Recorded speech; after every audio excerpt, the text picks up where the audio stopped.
But I think I actually got enough money where I can do another certification, which I wanted to get the instrument rating. In the career, it starts you off getting your private pilot license, PPL for short. And then you start doing that until you've done so many flights, and then it will say, okay, you can like do either of these. Well, since I fly planes, not fly planes, work on planes, not helicopters, rotorcraft, I decided to go over and do this and get the commercial, where then after you get that is when you start making credits, where you can actually afford to buy these things. Like that's 10,000 credits, 7,500, 1,500 credits, and of course you get all the way to the heavy airliner rating, which is like your FedEx, Amazon, DHL, those kind of aircraft, like big planes that can haul a lot of cargo. This is more of your commercial airliners, like American, United, Delta, stuff like that. Turboprops, same thing. You don't really see your like United, Delta, and all of them fly turboprops as much. You see more of your smaller airlines fly that. Scooping. Oh. Okay, for firefighting. Okay. So, but I'm gonna do the instrument rating. Okay, I could have already done okay, I see how it is. You can do the training, and then if you don't have enough money, then you build up some cash or credits in this game, and then take the exam, which will then give you the rating to be able to do it in your missions. Which the last flight I did before I started streaming, I probably really needed this because it forced me to fly in the clouds. And without instrument rating, you're not supposed to fly in the clouds. You're supposed to stay below 10,000 feet in the air. But for some reason, it made me have to fly like 11,000 feet into the clouds for a bit. So, all right, I'm gonna do some training, get this license, and we'll do a couple missions. Some of the missions, I think the shortest I've seen is 30 minutes, and this is like real-time flying. You can't get to where you're going exactly fast while flying. It's faster than like driving for sure, but it does take real time to fly from these places.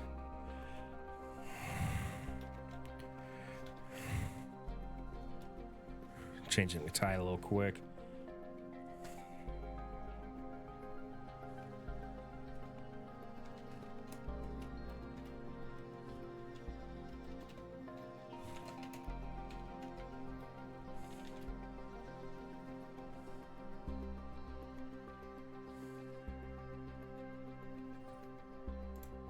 All right. And also, happy holidays, everyone. I hope everyone has big plans for the holidays. Fortunately, I have the holidays off this year for both Christmas and New Year's. And last year I had to work it. All right. Overview. The weather won't always be perfect. Getting licensed to fly IFR, instrument flight rating, is the best way to keep flying even when visibility keeps you from flying. Visual flight rating, VFR. This tutorial will introduce you to the world of instrument flight as you learn to climb and ascend solely by relying on your primary flight display, PFD. Ugh. So, of course, I'm going to know what some of these acronyms are. So yeah, it primarily in this training, I think in real life, to get this rating to pass, I want to say they actually put a sun visor up on the windshield where you can't see where you're going, and it forces you to solely fly off of this. Because you get everything from your heading, your airspeed, your altitude. So everything you'll need to be able to get from point A to point B safely without seeing anything. And if you think that's crazy, commercial airliners do it all the time. So they have to have that rating along with their CPL, commercial pilot's license, which that's like 5,000 flight hours to get. And it's that cheap. We're flying over the UK's Shetland Islands, just below a thick layer of clouds. Up until now, you've been able to look outside to judge the aircraft's attitude and location. I can't see shit. What happens when you lose that outside view? That takes us into the world of instrument All right, flight. I better. When you can't use the horizon for reference due to clouds, darkness, or other hindrances to visibility, All right, you'll Anzi. need to rely Well, on I'll your be here. airplane's Hopefully I don't instruments. clash. When flying on instruments Because I can't alone, see you'll shit. need to rely on your attitude indicator to see your pitch and roll information. Modern cockpits like this combine several instruments into one electronic display called a primary flight display, or PFD. This guy. Stay on heading 270, set full power, and climb up to 4,500 feet. Set full Okay, power well, for the I'll be climb. here for a little bit. All right, need to reach 4,500. Let me get all that.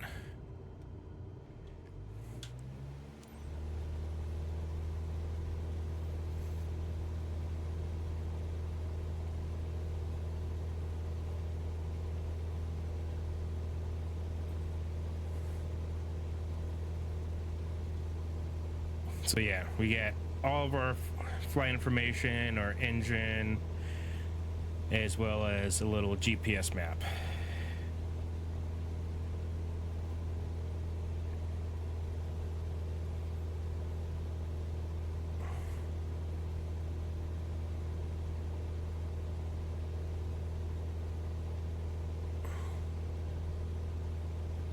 And I think, yeah, we're just over England, like you said. Heading east to west.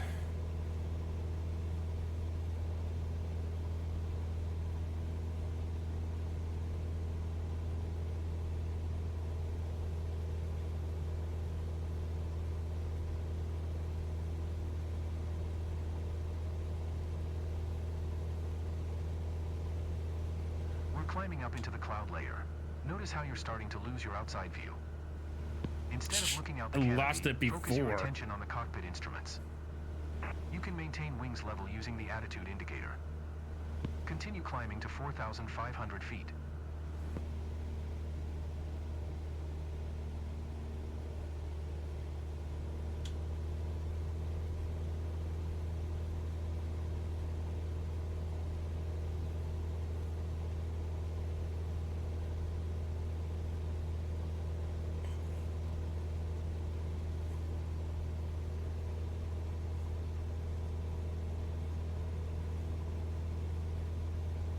Almost there. Takes quite a bit.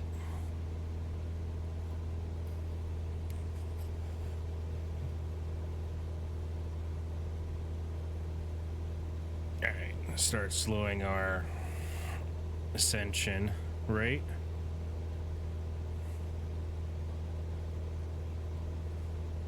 Using the vertical sped indicator and the altimeter, level off at 4,500 feet while continuing to maintain a heading of 270. Yeah, we're a Now fly couple straight degrees. and level at 4,500 feet, getting used to not having an outside horizon for reference.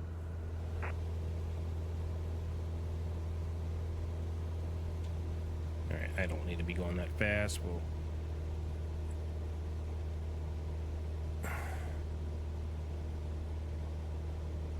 decel a little bit.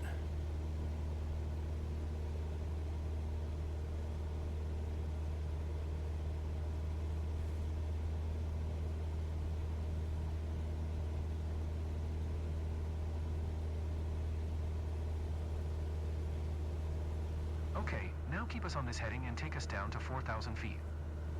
Reduce power so that we can descend without gaining speed. Yeah. because we don't want to overspeed our engines because that will destroy them. Because instead of like car engines, aircraft, you go by RPM. Like there is no like shifting gears. I don't want to be descending that quickly. I want to try and at least keep it below 100 knots. Great. Increase power again for cruise and keep us at 4,000 feet.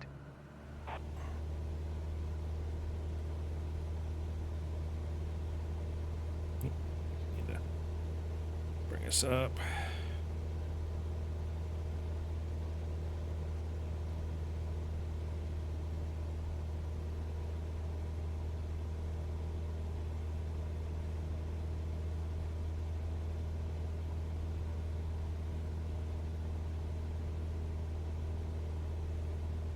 Wow, great job. That's how things look and feel making altitude changes on instruments alone. You'll find it gets easier with experience. Next we'll introduce turns. Basically how I've been flying up to this point is with the instruments. I rarely ever actually look around and visually see where I'm at.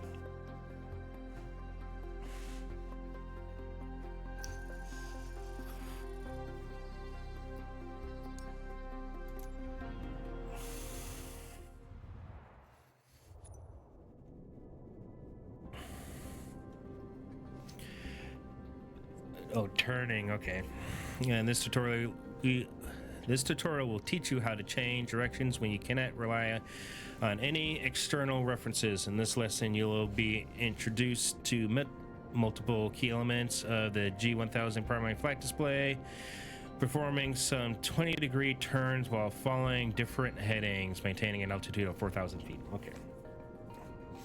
So, and in this, you gotta, as soon as it starts, you have to be in control of the aircraft, because then you'll start descending quickly.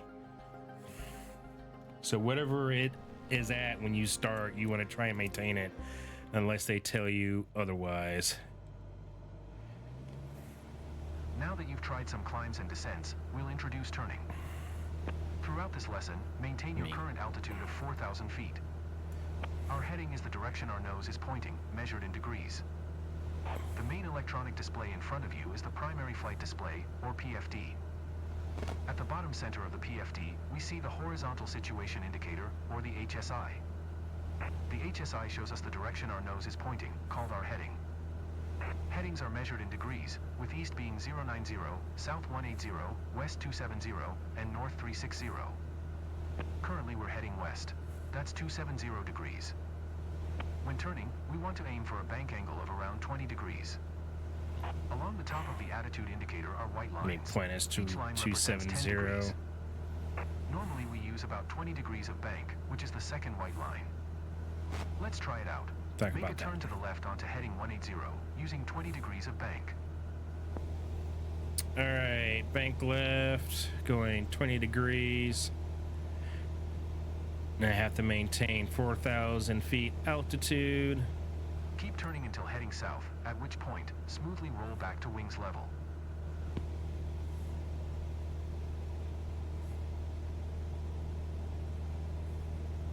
You got two references, this and this right here, to tell you.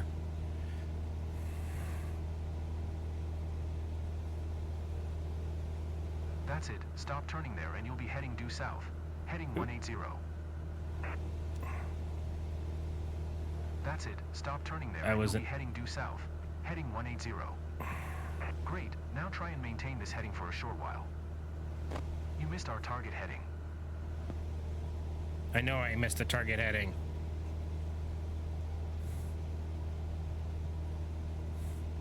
I need to nose down a little bit. We're starting to get a little too...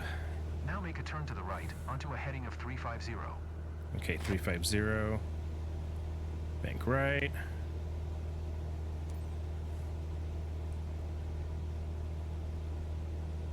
Nose down a little bit.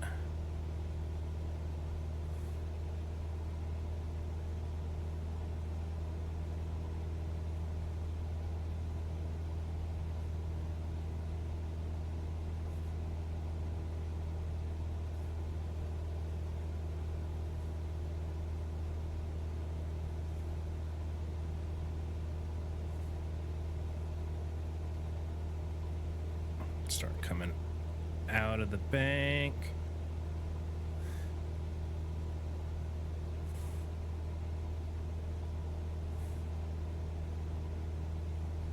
Came out a little too early. That's fine. I'll just...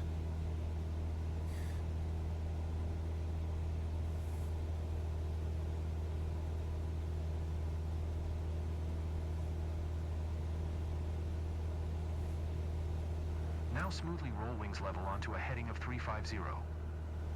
Now maintain heading 350 for a bit.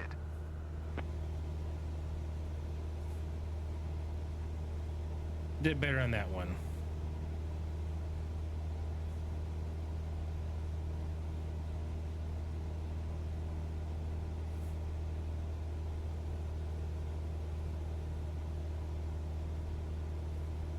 Wow, great job.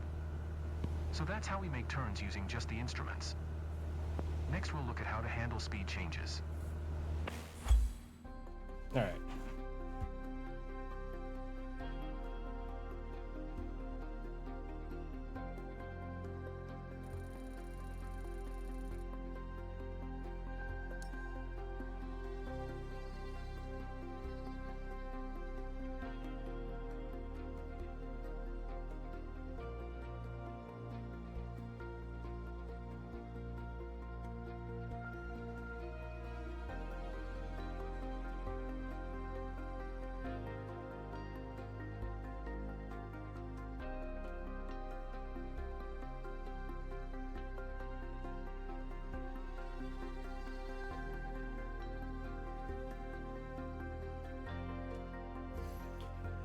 And a phone call. All right.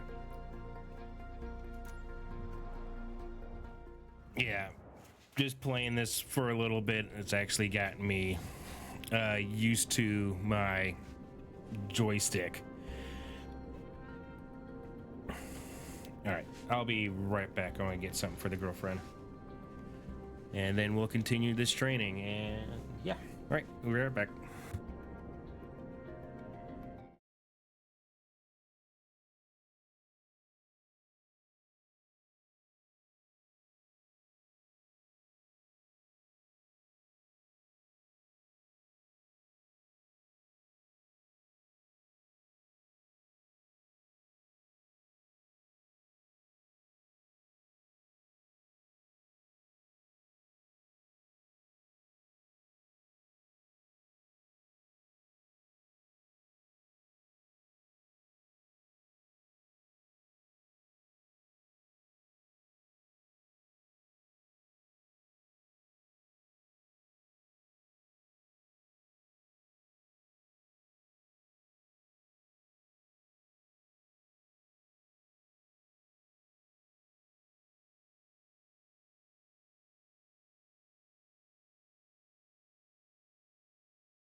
And we're back. Alright, speed control. Managing aircraft speed while flying IFR requires a pilot's full attention. This tutorial will teach you how to maintain a constant pitch altitude as your speed and lift changes, doing so by relying solely on the instrument. Pretty much what we've been doing before, unless they want like 80 knots of speed, which then by that point you just decelerate engine RPM and keep a nose up attitude.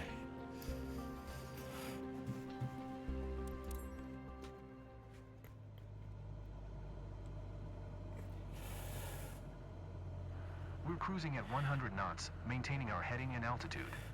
There we go. Let's look at how we deal with speed changes when flying on instruments.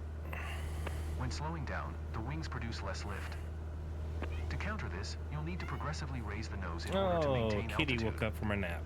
Give it a try. Reduce power and bring the speed back to 70 knots. Remember to adjust the elevator trim so that you don't have to keep putting any pressure on the controls.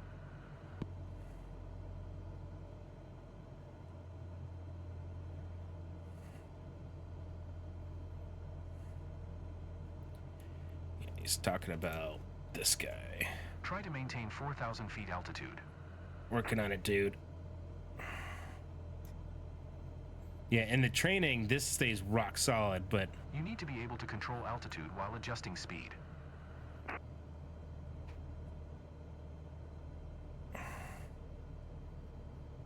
Good. Now set power to maintain 70 knots. Notice how the nose needs to be a little higher than before to make up for the loss of airspeed. Use the elevator trim to adjust pitch to the new sped and maintain 70 knots for a bit.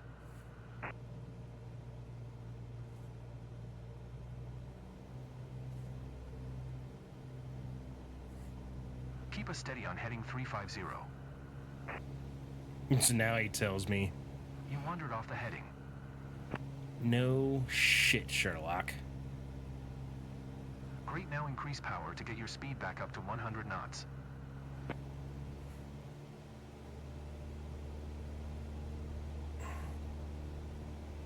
And I'm off. Alright, I gotta adjust this.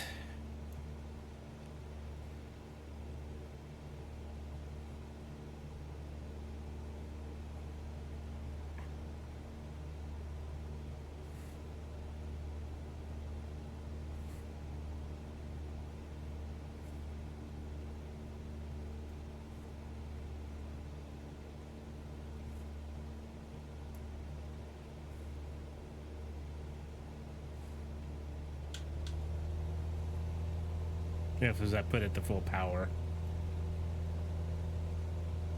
Alright.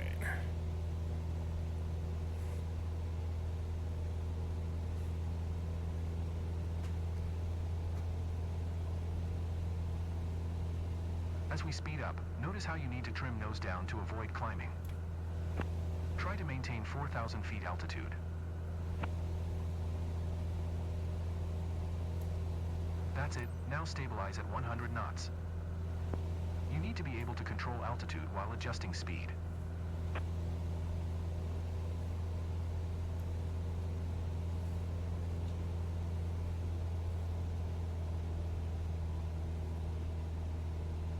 Keep us steady on heading 350. Good. Now we'll take flap settings into account. Flaps give a boost in lift, which you'll need to control in order to maintain our altitude. They also add drag, making us slow down more quickly, so be careful not to get too slow. Reduce power and slow us down to 60 knots. You wandered off the heading. I'm at 350. Piss off. Good. Now extend the flaps to 10 degrees. Now set flaps at 20 degrees. With the extra drag, start adding power so you don't drop below your target airspeed of 60 knots. Now stabilize at 60 knots and trim for level flight.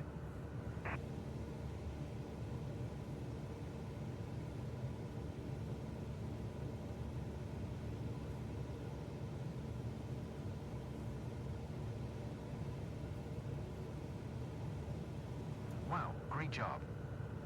Try to maintain 4,000 feet altitude. Next, we'll look at navigating on instruments alone. All right, that was a little bit more annoying.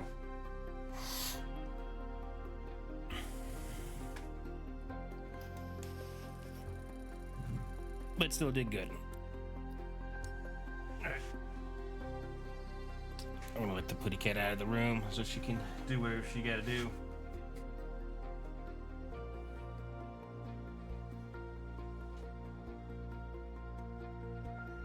Yes. All right. Just take me a moment. Meow.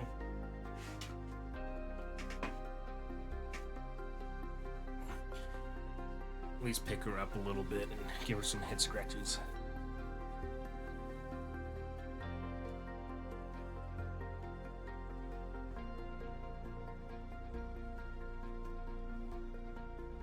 All right, let's go, Putty.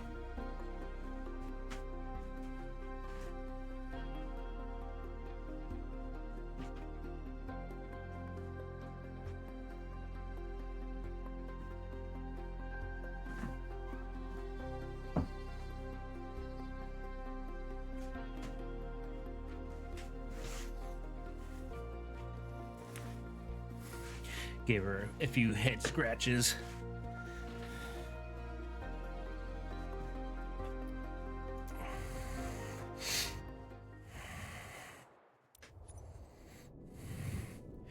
All right, VOR basics. Navigational aids remain an alternative to modern GPS navigation, allowing pilots to locate and orientate themselves thanks to radio frequencies communicated from ground stations directly to the aircraft cockpit instruments. This one I don't know too much of. Knowing how to navigate using the most popular of these navids, VOR remains an essential skill to master while flying IFR. Okay, this one may be a little bit more challenging, but we'll see. Put my flap setting back up.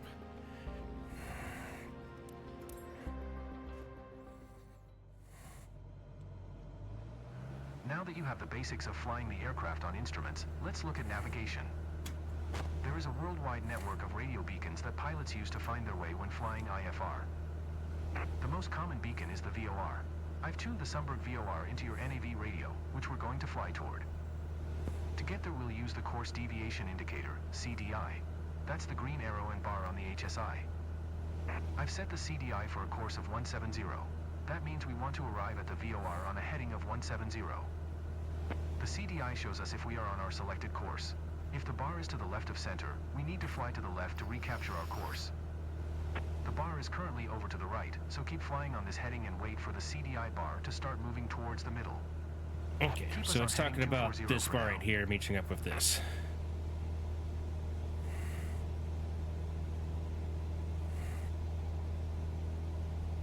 And we fly until pretty much where this starts getting closer to meeting up with this.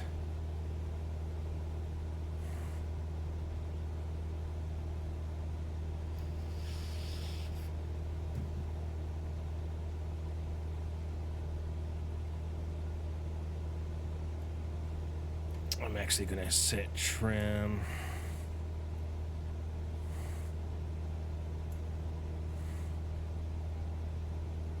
So I don't constantly have to fight to adjust.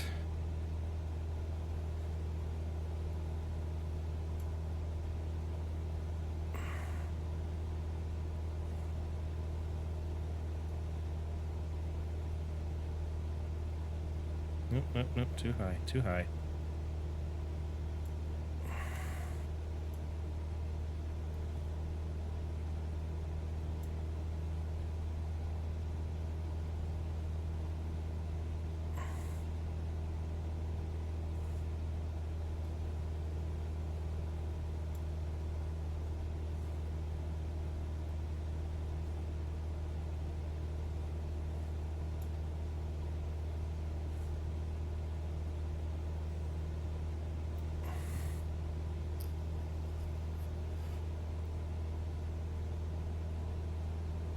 All right, think that's gonna be our sweet spot.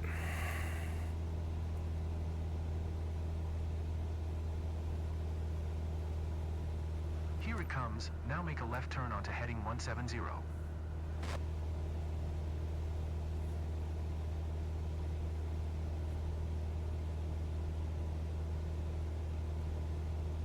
Great. Now keep the CDI bar centered and it'll take us to the VOR.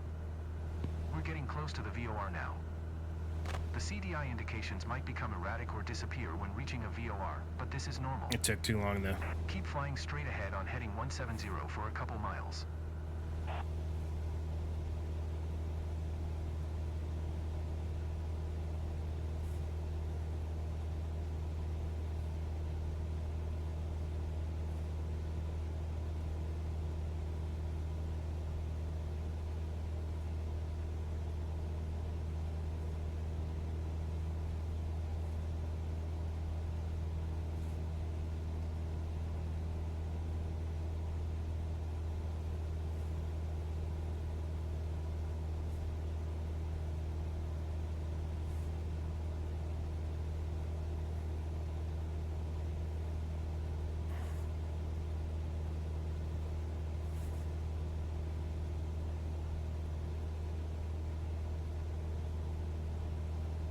I think a bit more practice may be a good idea.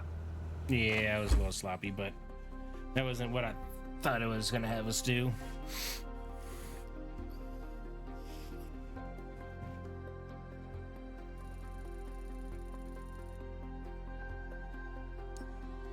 Yeah, I would retry that. I want to at least get a B.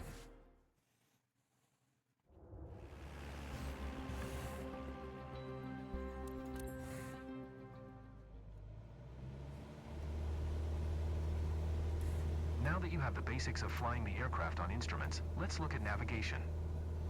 There is a worldwide network of radio beacons that pilots use to find their way when flying IFR. The most common beacon is the VOR. I've tuned the Sunberg VOR into your NAV radio, which we're going to fly toward. To get there, we'll use the course deviation indicator, CDI. That's the green arrow and bar on the HSI. I've set the CDI for a course of 170. That means we want to arrive at the VOR on a heading of 170. The CDI shows us if we are on our selected course. If the bar is to the left of center, we need to fly to the left to recapture our course. The bar is currently over to the right, so keep flying on this heading and wait for the CDI bar to start moving towards the middle. Keep us on heading 240 for now. Alright, let's not overpass this and way overshoot our turn.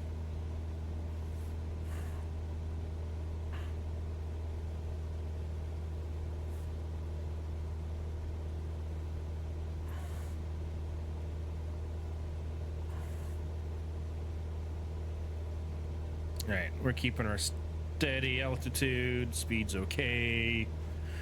We just gotta get closer to this bar. This imaginary bar on the screen.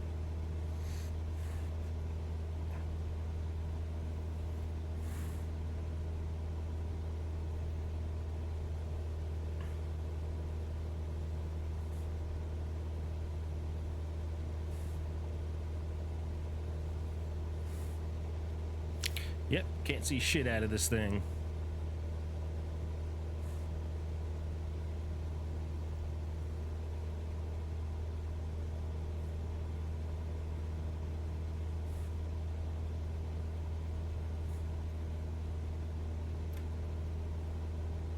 Yeah, it's just gonna be a constant play with and adjust. Here it comes. Now make a left turn onto heading 170.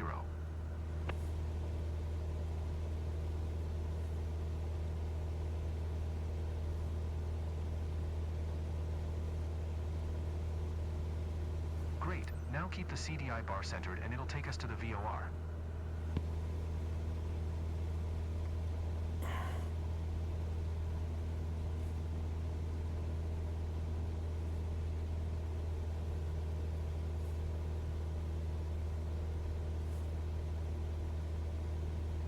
Turn towards the CDI bar to keep it centered.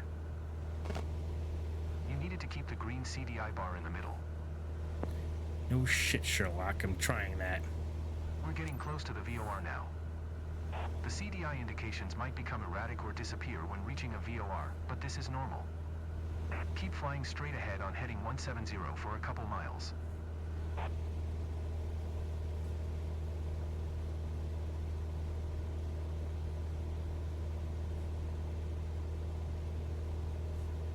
Yep, flew over it.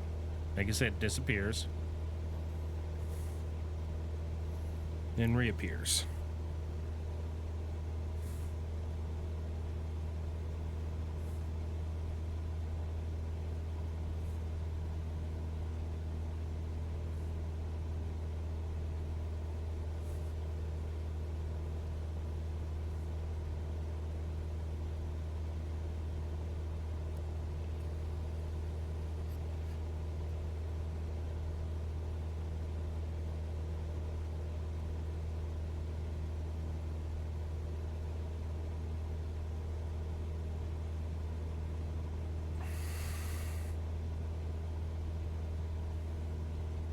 I think a bit more practice may be a good idea. Oh, fuck you. I got the idea of it.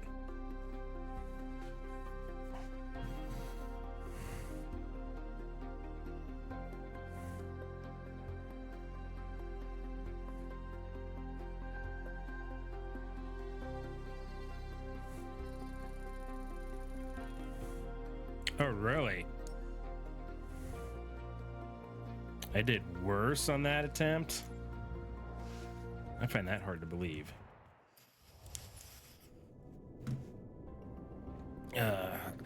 RNAV basics. Most modern aviation navigation methods revolve around the use of the Global Navigation Satellite System and an international constellation of satellites providing positioning information in real time. You probably know the most popular of these constellations, the American Global Positioning System, or GPS. I cannot talk.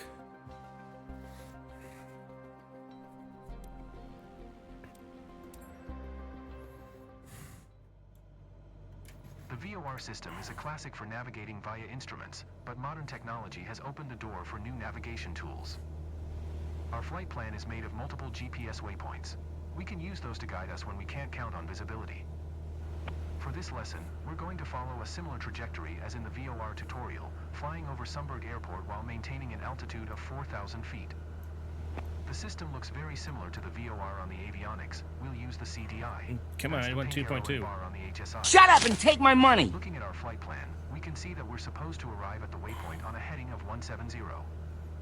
The CDI shows us if we are on our selected course. We've deviated Cap, on I'm purpose so flying. that you can see how to catch up to your intended trajectory. Just like with VOR, the gap between the bar and the CDI arrow shows us the direction that we need to head towards to catch up to our course. The bar is currently over to the right, so keep flying on this heading and wait for the CDI bar to start moving towards the middle. Here it comes. Now make a left turn onto heading 170.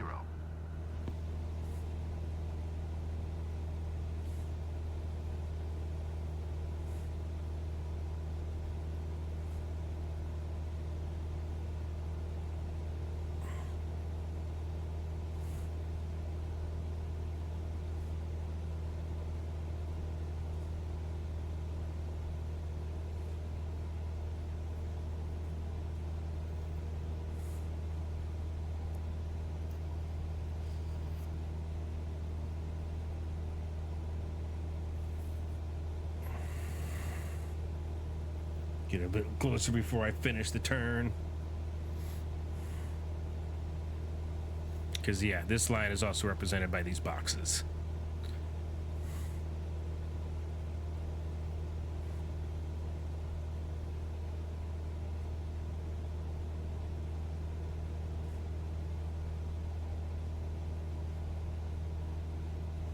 And an ad break will start in about 10 minutes, everyone.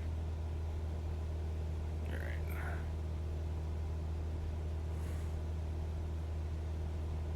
Great. Now keep the CDI bar centered and it'll take us to the waypoint.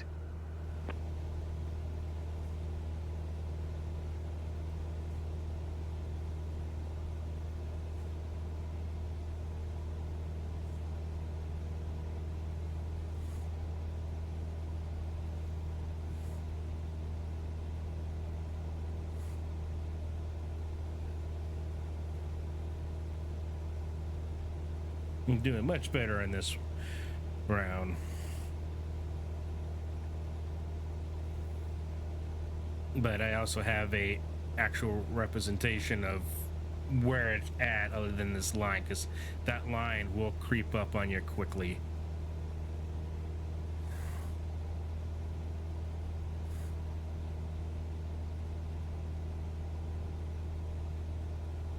Do a quick adjustments.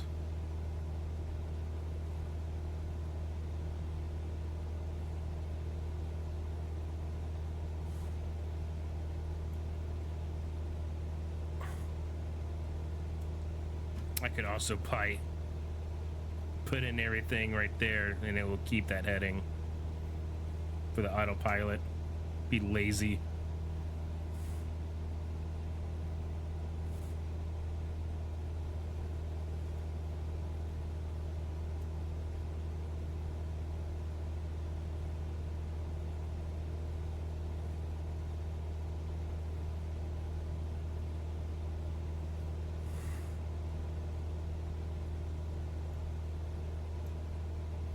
Try and bring our altitude down.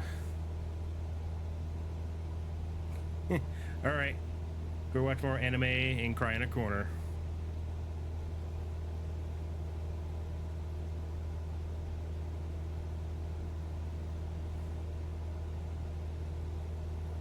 We're getting close to the waypoint now.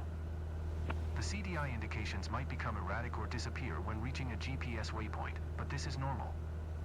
Keep flying straight ahead on heading 170 for a couple of miles.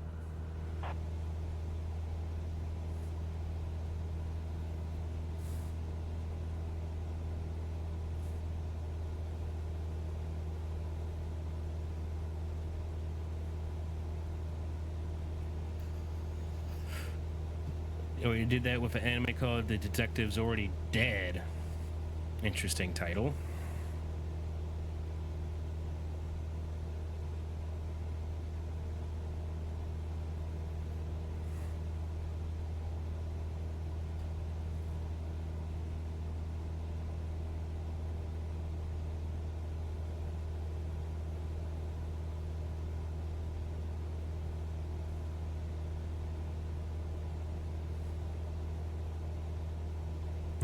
Episodes of an emotional roller coaster. What is it on? Crunchyroll?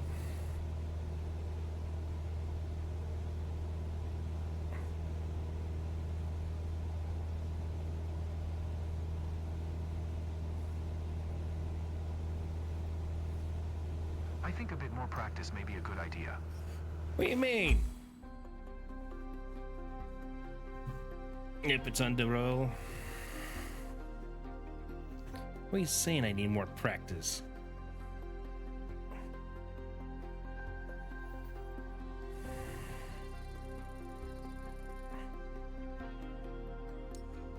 Okay, I think this training bit's rigged.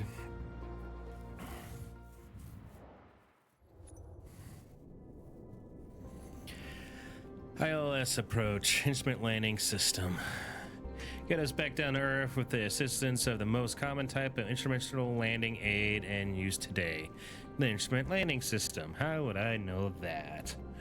The ILS transmits two different sets of data to the airplane instruments, a localizer and a glide slope. The localizer provides lateral guidance while the glide slope provides vertical guidance.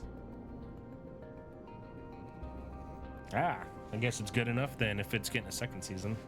Yeah, there's quite a bit of anime that I've watched that I'm waiting for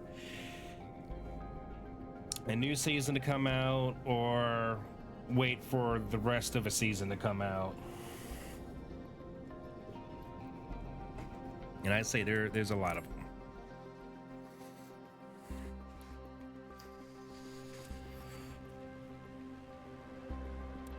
All right.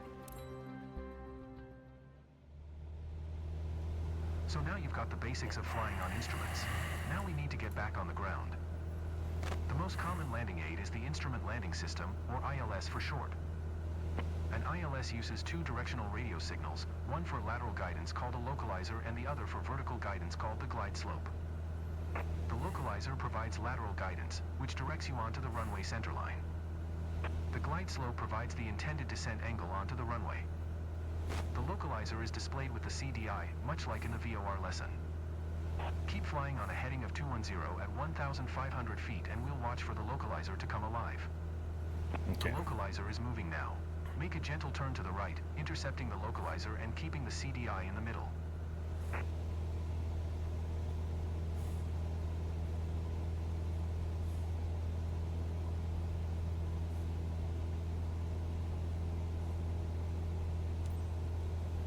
Good. Now keep the localizer bar centered and maintain 1,500 feet. The glide slope is displayed next to the altimeter on your PFD. If the green glide slope diamond is above center, you are below the glide path. We always start out below the glide slope, as we want to intercept the localizer first. We'll wait for the glide slope to start moving.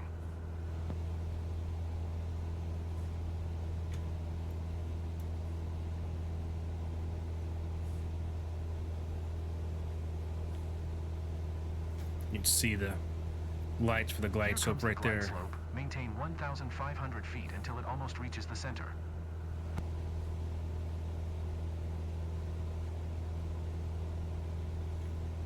Need to slow down a little.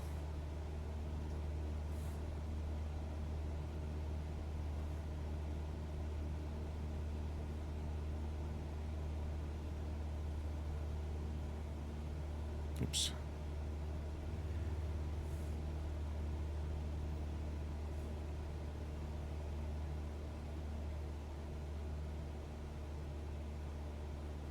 Here it comes. Now reduce power a little and start to descend, using the VSI to aim for 500 feet per minute.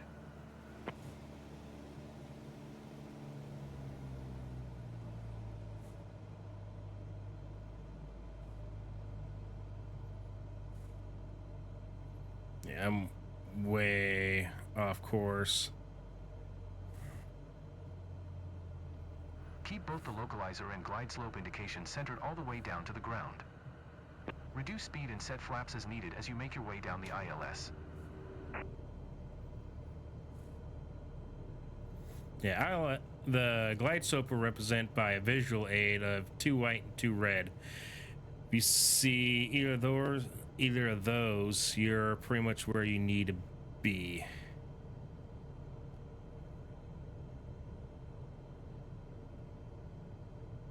Which I am too high.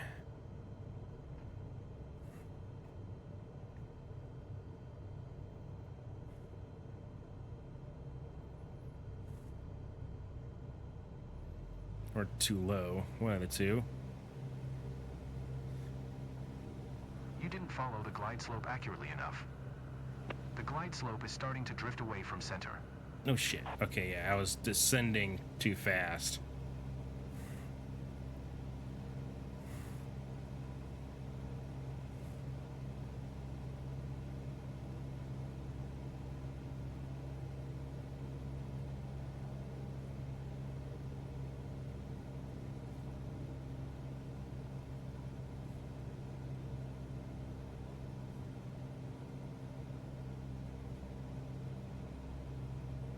There we go.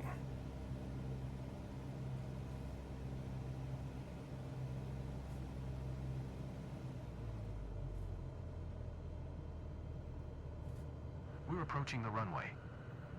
This approach has an offset, meaning that the localizer and runway aren't lined up together exactly. Focus on following the ILS for now. We'll transition to a visual landing once we're closer to touchdown. Make only small corrections and remember that each will be more critical as we approach touchdown.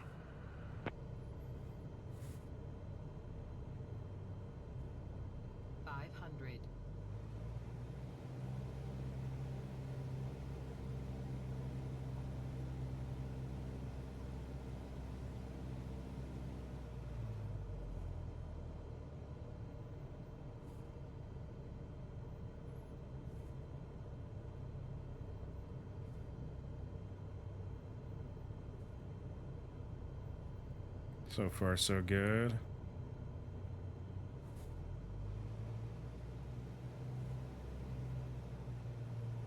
Great. Now is a good time to transition from flying on instruments to using visual cues to complete the landing.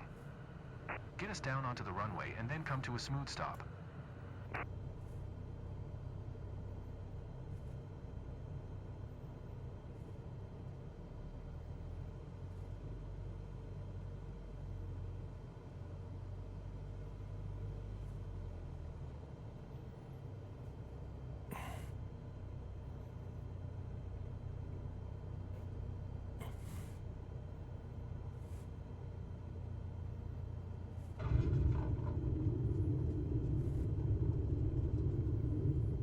Yeah, I was probably way too low back there. Well done, but there's room for improvement. Yeah, no shit.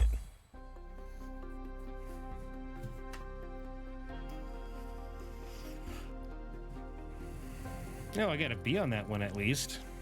Oh, look, 69.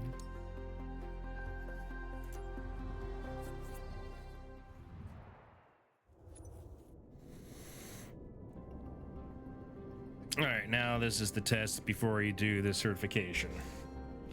Which the last certification for the commercial pilot license, that one was quite ridiculously easy.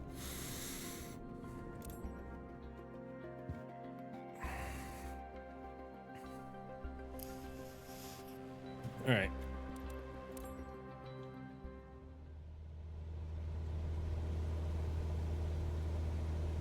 All right, it's time to put what you've learned into practice. We're at 5,000 feet following a GPS route toward Sunberg. I'll ask you to perform some handling tasks to test your IFR flying skills. Follow the GPS, as shown in magenta on your CDI, maintaining 5,000 feet and 110 knots. Okay, still maintaining the GPS course, take us down to 3,500 feet, keeping 110 knots airspeed. Watch your speed, we want 110 knots. You need to work on your speed control. Dude, I was not even at 110 when I started, so piss off.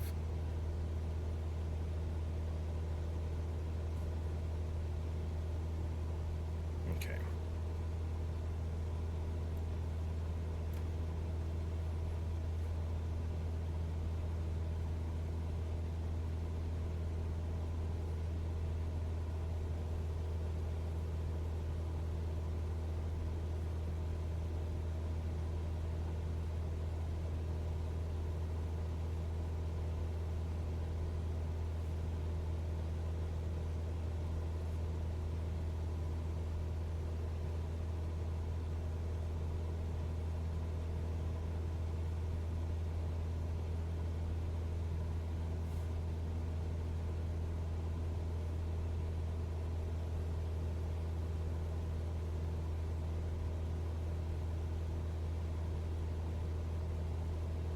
All right. Got the airspeed where we pretty much want it. We just got to get our altitude down.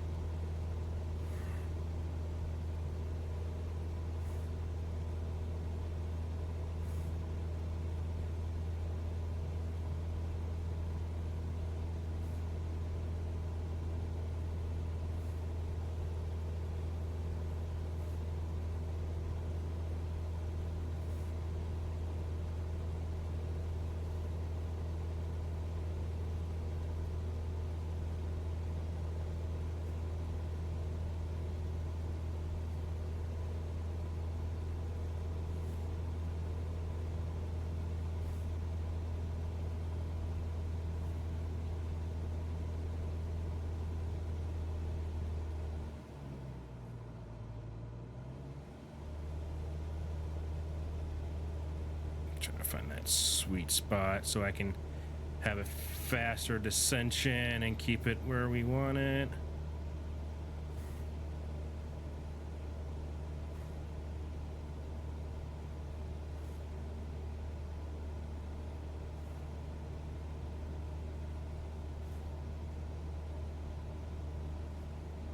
Next, keep us at 3,500 feet and make a left turn onto heading 060.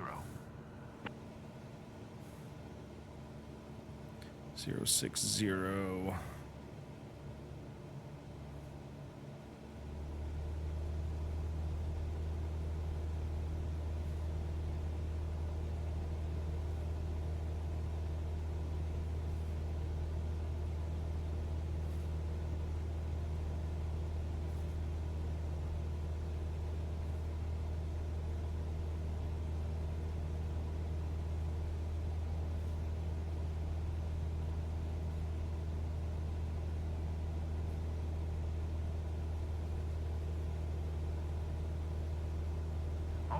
let's throw some other things your way. Please bring the speed back to 70 knots.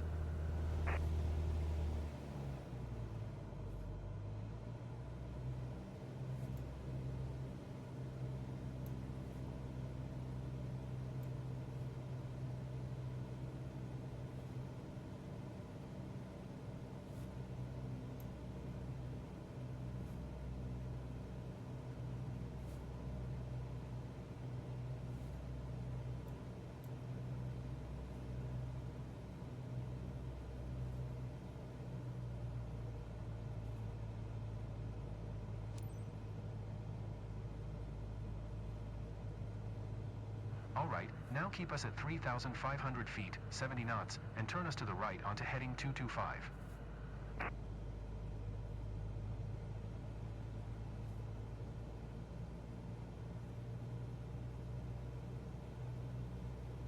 Keep us at 3,500 feet.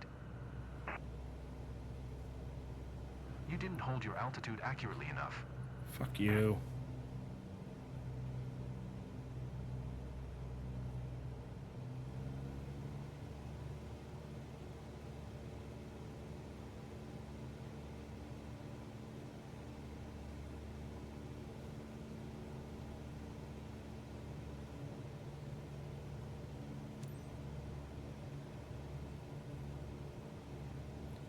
Okay, now get us back to 110 knots.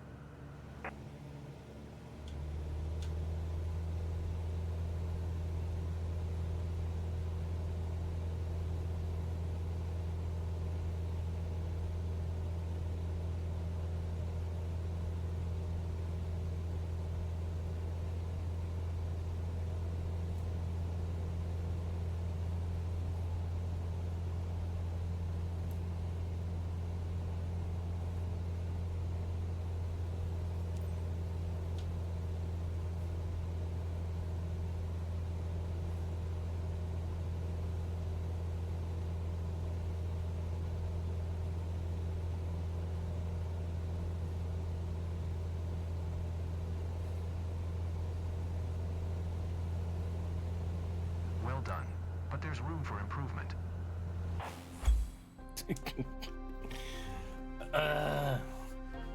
Always room for improvement.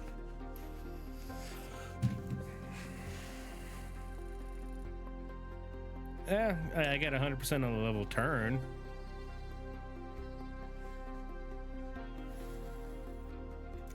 All right, the next one is the actual certification.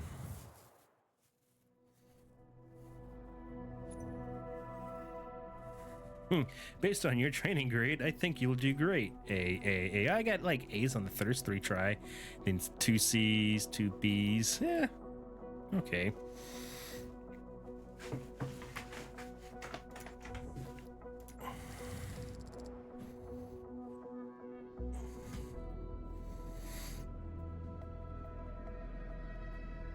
Okay.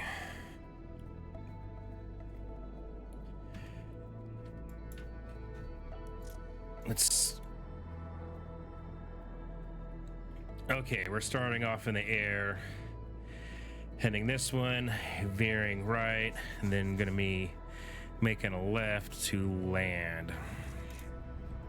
Okay. Oop. That's not what I meant to do.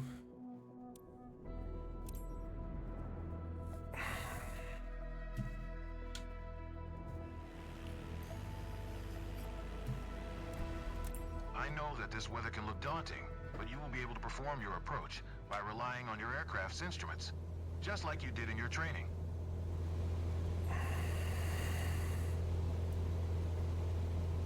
Cessna 06 did you copy?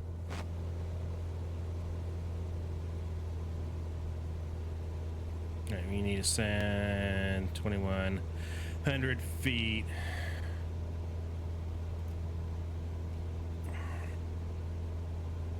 Cessna 06 acknowledge last transmission.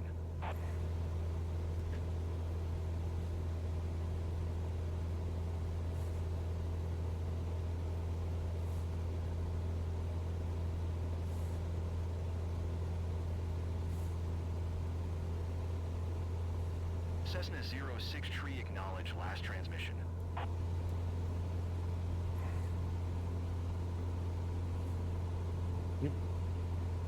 Trying to look at, because I think it's trying to hail me, and I don't know where the hail button's at.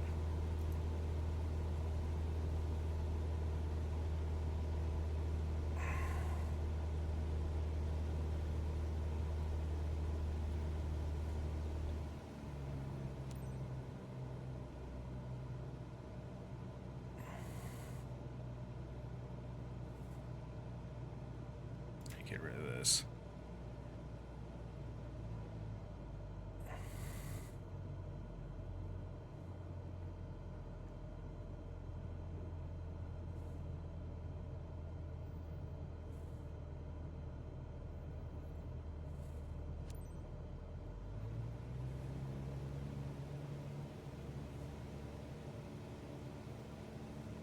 All right. I think we're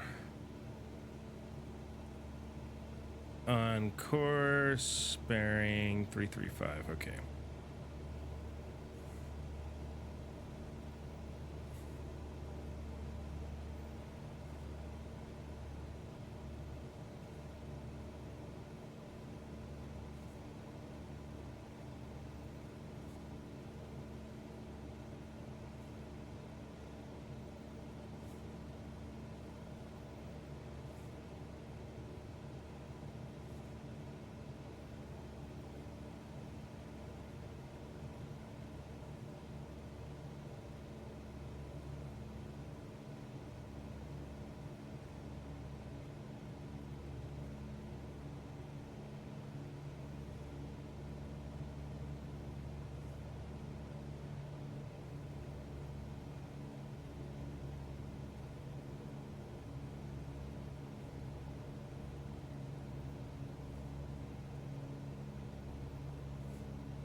Bring our nose down.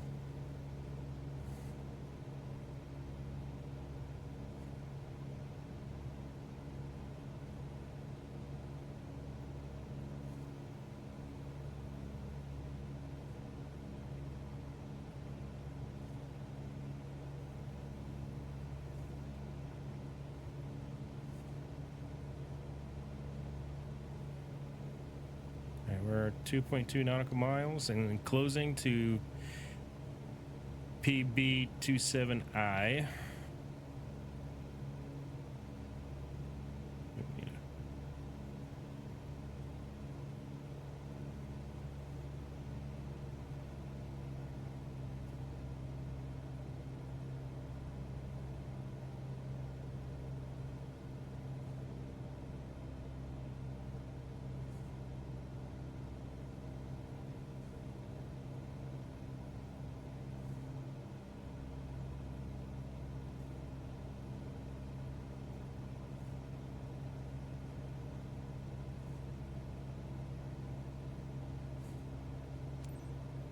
You can switch back to visual flight rules before landing.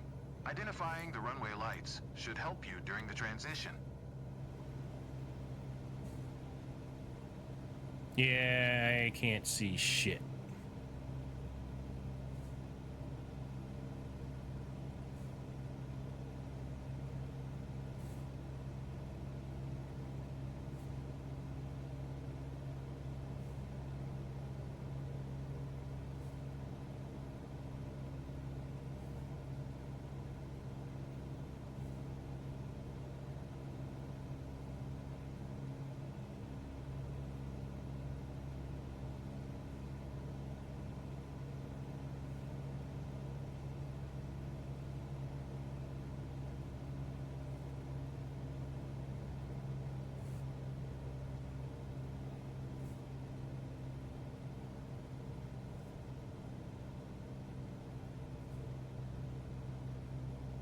Slowly ease into that.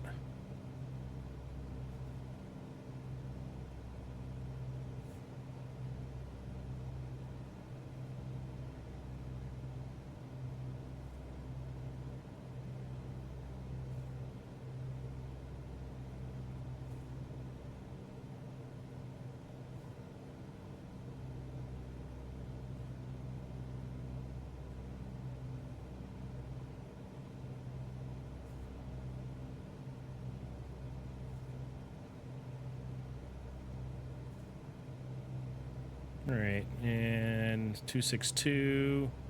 Oop.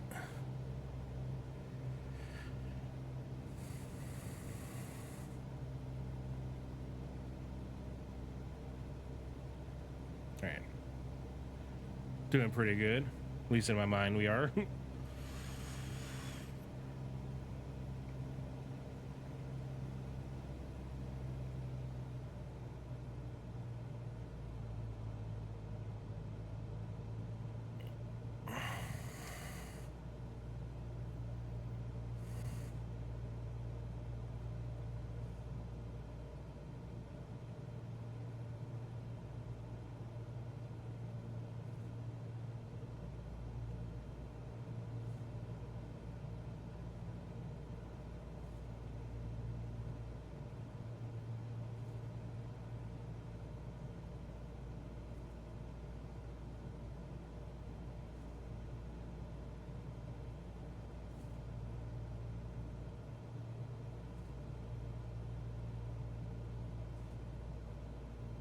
I think we're still a ways away.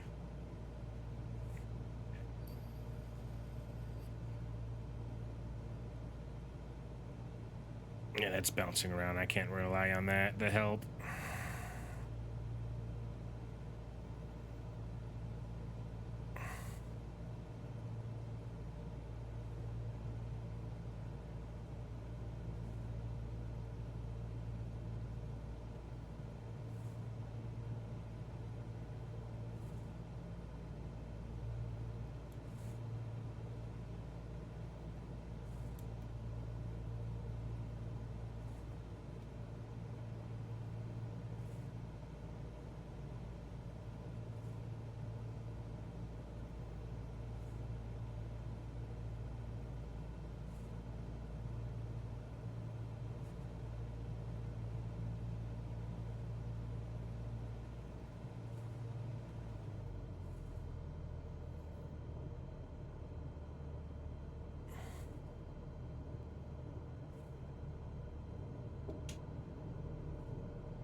Taking all my concentration.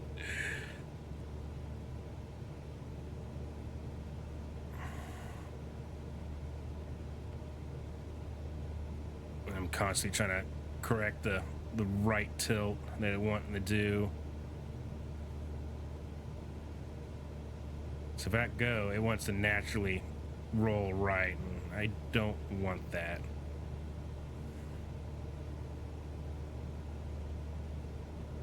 I still can't. I'm over 1,000 feet off the ground, and I still can't see jack shit.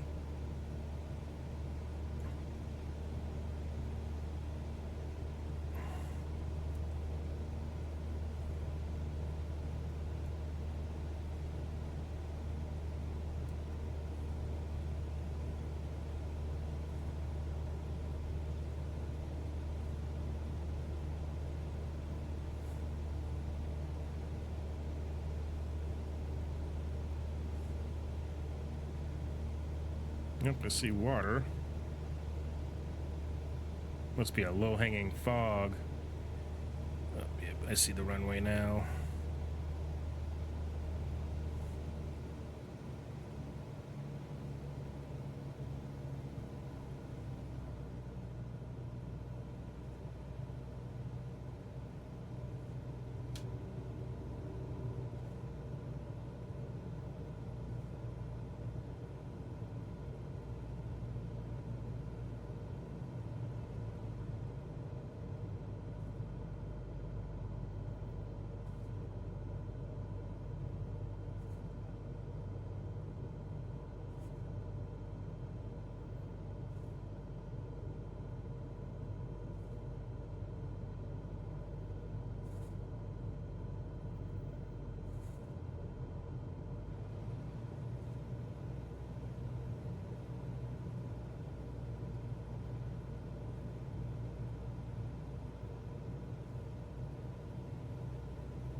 Okay.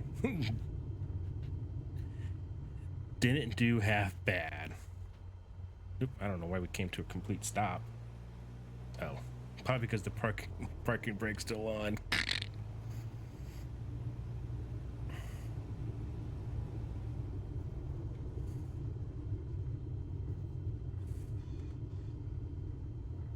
Yeah, can't go too fast or you get in trouble.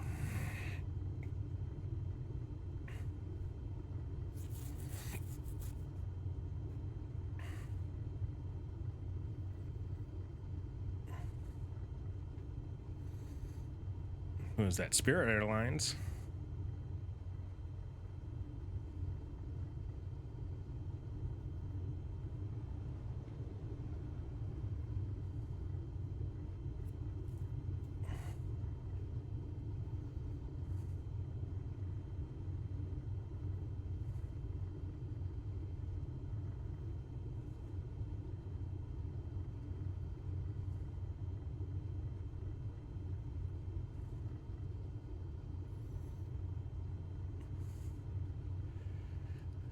That was actually pretty intense. Ooh, okay, Spirit just disappeared. Okay.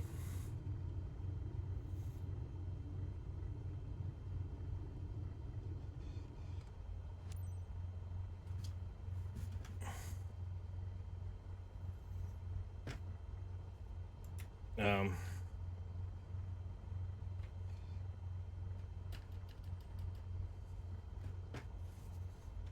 why is it not?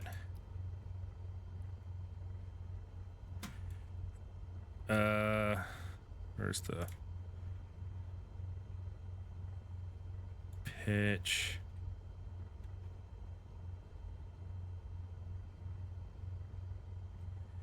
Somewhere.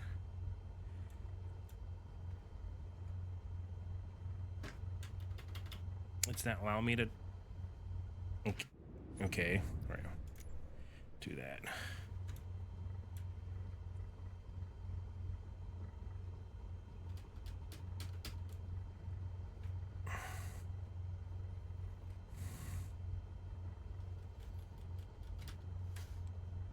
Well, we're just gonna do this.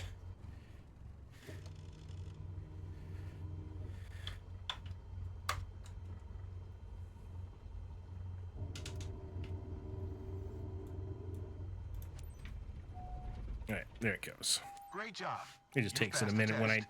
There's a few areas where you could improve, but that was a solid performance.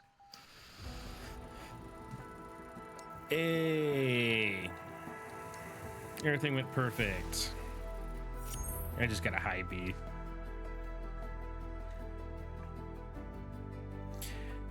I respected it to a degree.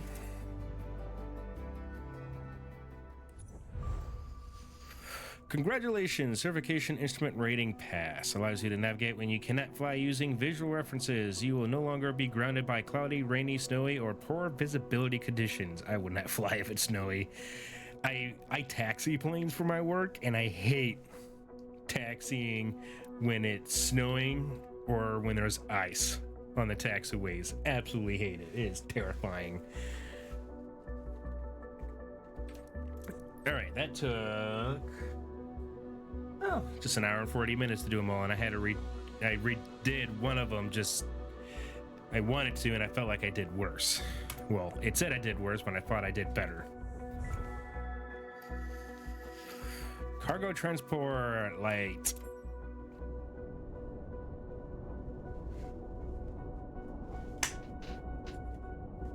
We'll do that one real quick.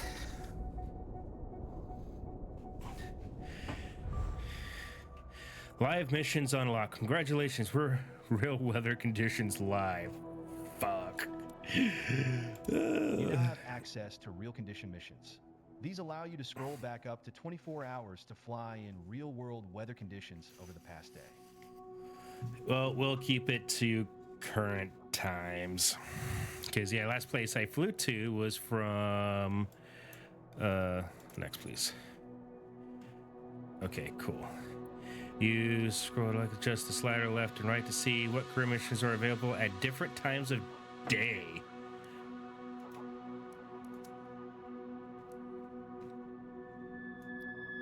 Adjusting the time slider will reveal a variety of different missions only available in specific weather and lighting conditions. Meanwhile, missions that are not time-dependent remain available at all times. It seems like this mission has different weather conditions than usual. For now, check the weather conditions, also known as METR-TAF, carefully when selecting a mission. IFR icon means you will have to fly an IFR condition, but there is also MVFR icon and LIFR icon. Okay. A warning icon means this mission is not recommended under the current weather. Fly at your own risk. Fly at our own risk. Alrighty.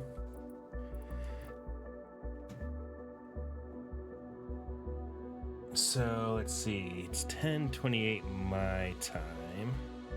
Yeah, we'll just go to the live because last flight I did was to Hannibal, and I flew from where was it? Where are you at, Creve Coeur? There you are. Yeah, I flew from. Well, the airport is actually. Where is it?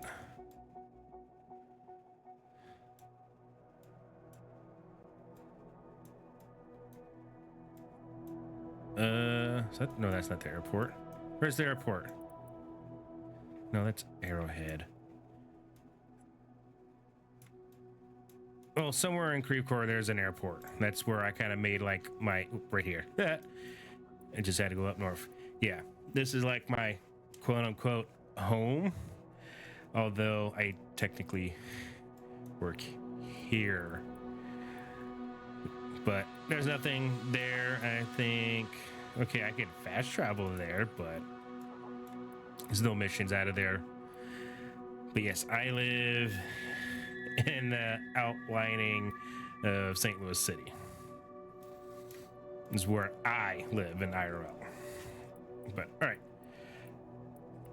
let's zoom out. Okay, I can't do nothing here because I think a lot of them are helicopter.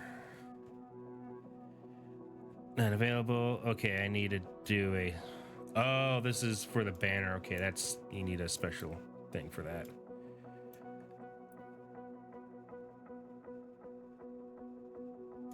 Okay, I think for. Please do this skydiving. I think for these particular missions, they do have a set time that you have to do them. Excuse me, I'm yawning over here. It's quite tired, and I got a long day tomorrow. I failed to remember, this shows how great of a parent I am, that I have to take the kiddo to see the dentist first thing in the morning. Because I was going to stay up all night just to do whatever, but I can't do that because I need to be awake and functional to take care of my kid for her dentist appointment. It's going to be great.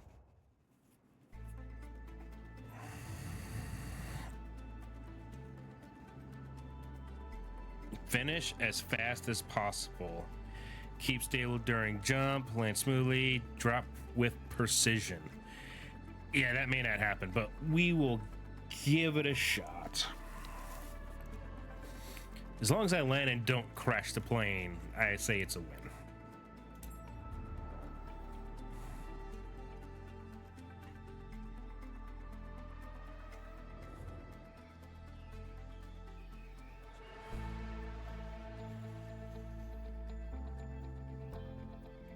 One detail I noticed, I can't really show my character, but on his shoulders you got the black velvet with the 4 bars. That is the sign of a captain.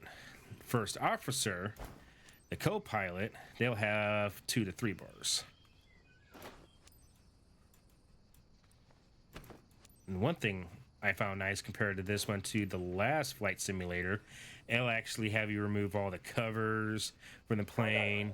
Next session is please make your way to the gear up zone for last safety reminder. Do like little quick pre-flight inspections, like checking the tires, the struts, your flight surfaces, like your ailerons. making sure they're in perfect condition. But yeah, goes through all of them. Let me see. How did they just took the door off. There's no seat. Are they going to just kneel down? Like, how many people am I taking? 2?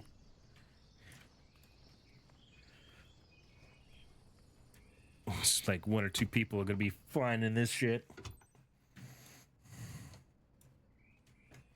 All right, folks, let's get this party Okay, started. work with that. I don't know what happened with the last thing. 5 on 5 Havoc 1. Everybody make your way onto the aircraft.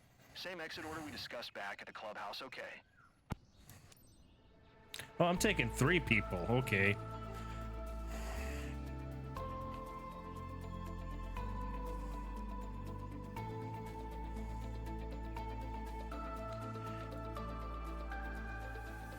Wow, this is cramped. Okay, I'm not doing the checklist. Get rid of you. Pop you.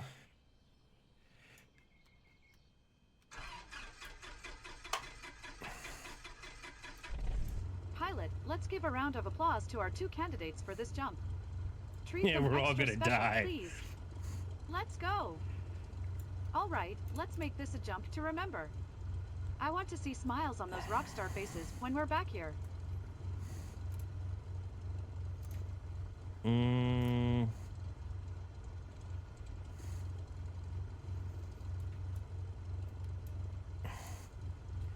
Yeah. Lima Echo Alpha Papa Traffic Havoc 1 Sierra Papa Uniform 189er is taxiing to runway Tree 5.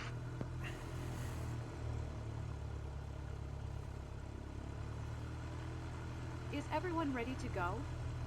Love it. So, Yeah, and the voices reminder. are so we're here to hilarious. have fun, but your security is our priority, so listen to what I say at all times. Last check, I'm the buckle captain up, here. You listen to helmet, what the fuck I shield, tell you. altimeter. You confirm? Great. Other things I've noticed with this game that don't happen or shouldn't happen is I'm taxiing this plane. There should be no vehicles like cars, trucks, vans in front of me or pulling in front of me. Like, that's how people get severely hurt. Like, was doing a taxi and there's a bus that pulled right in front of me and like stopped in front of me. It's like, anywhere else you'd be in deep shit. All right, we gotta make it to this little box here to hold short. What is this? The runway.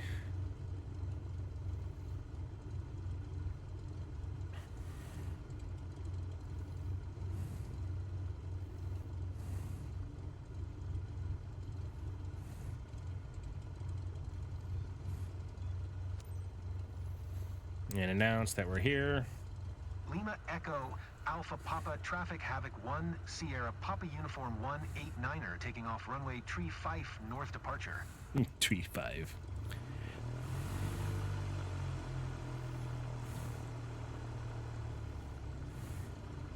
Yeah, there's a lot of things I've noticed is like, yeah, that wouldn't happen. Not in the real world scenario.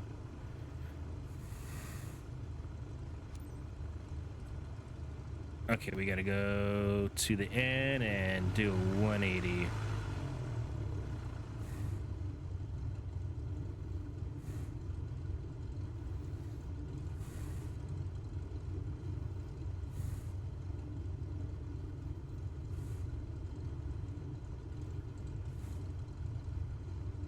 Try to make sure I stay slow because I've been docked before for taxiing too fast.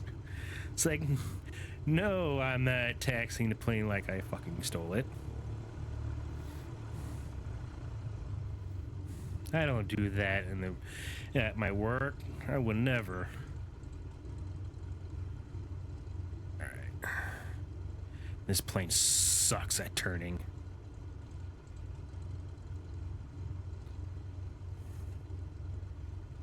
Like, hell, I can make the plane I work on turn on a dime at at times.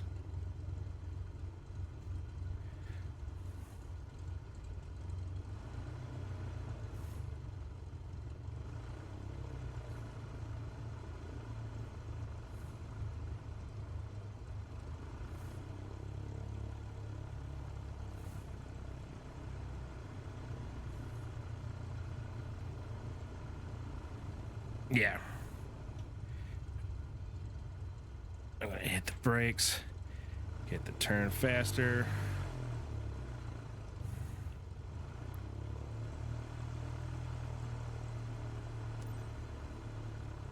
All right. Pull up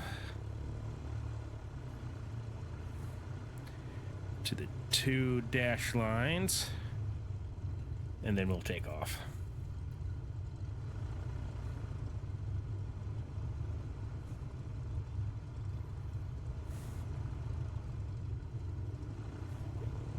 Yeah, we're close enough.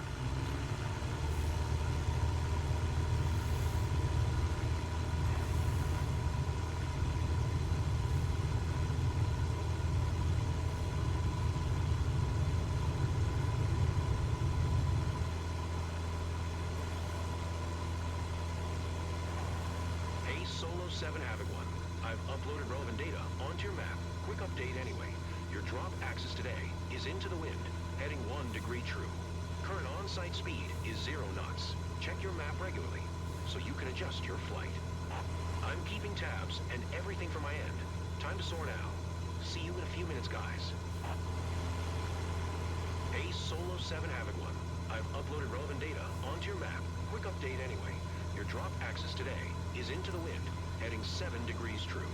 Current on-site speed is 0 knots. Check your map regularly so you can adjust your flight. I'm keeping tabs and everything from my end. Time to soar now. See you in a few minutes, guys.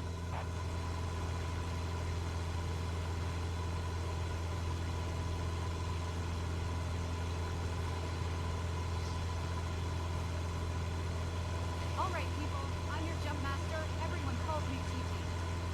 Few reminders. We're high enough, guys. Unfasten your seatbelt. As I explained on the ground, you need to be able to jump if anything goes wrong. Green light Yeah. is at 10,000 feet. We take the leap from the aircraft and free fall for 60 seconds before deploying the parachute.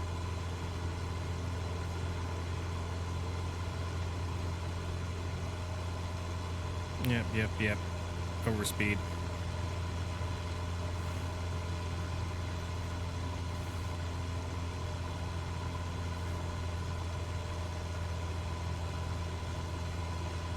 Speak up now if you have anything to say. Yeah, you are gonna die. Parachute's not gonna function.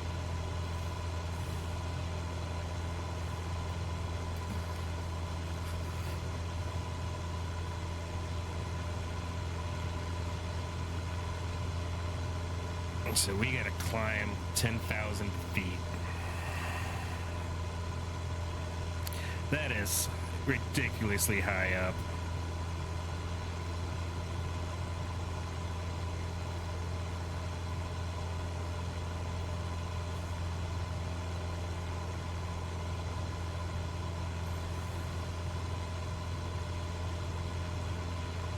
Let's stay in this flight pattern.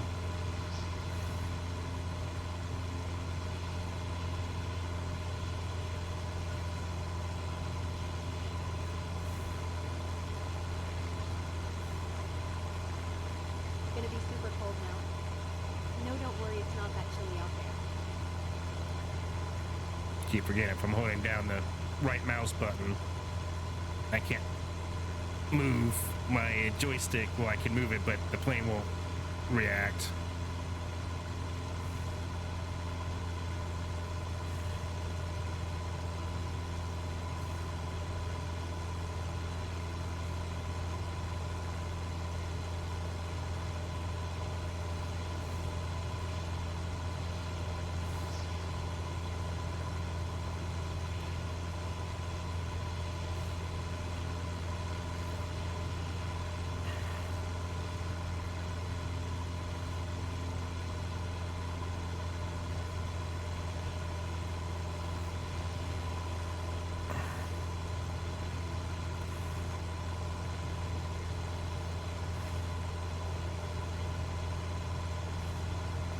And screwing these up, there is no retry.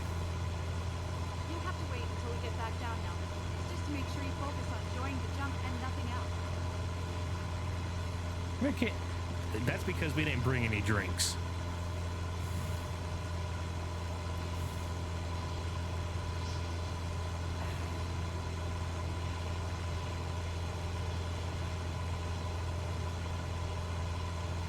And for anyone that ever wishes to skydive, it takes time to get altitude, especially in like this little plane. Once I get enough money, I'm gonna get the dual engine rating.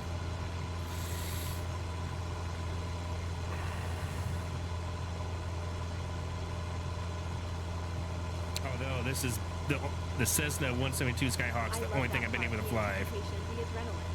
Hope I remember to pull the cord. Don't worry, our gear comes with a safety device. Even if you forget to pull the cord, your reserve parachute will open.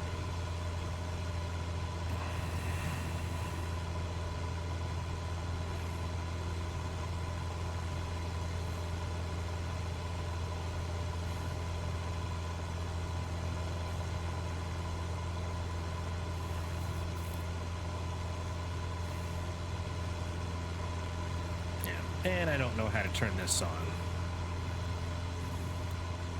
which would make this bigger, take that over there, because I really don't need to see this. It's more, this is what I need to see.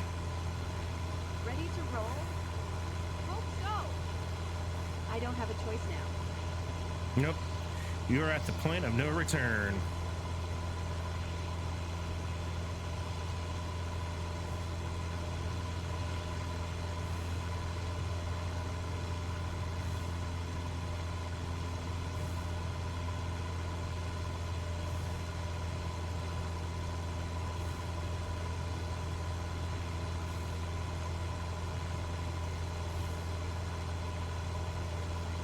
I think this takes like 30 minutes.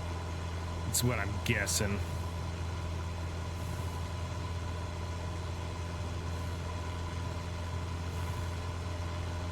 That's freaking awesome. Slaloming through the clouds like an maze. I mean, that's freedom, dude.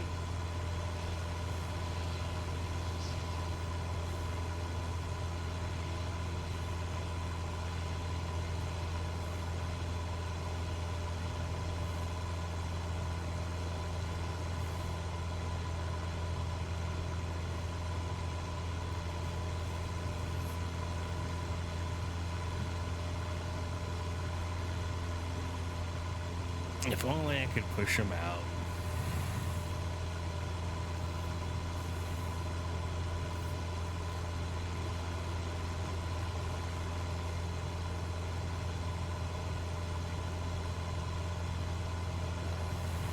Your first time in Castello d'Ambrease, guys? Good idea to book this jump with us. From here, Castello d'Ambrease is a real treat for the eyes. It's like they're Americans visiting Spain, because that's where we're at, is in Spain. And here I am, an American pilot, just going wherever the money is. Gotta pay off those student debts. It's like just to get your private pilot license, like anywhere between, at least around here that I've seen, $7,000 to $9,000, just to get your private pilot license. Because you got to do some classes, take a written test, which is on a computer, and a practical exam where you fly. But in the class, you'll also fly too. I did not, Seraph, because right now the marketplace in this is closed. It just says it's coming soon. So yeah, that's what I was looking for, because that plane I'm familiar with.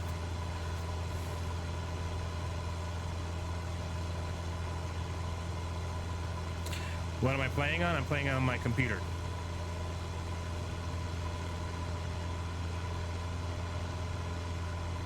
And also got the Airbus side stick and throttle quadrant set up.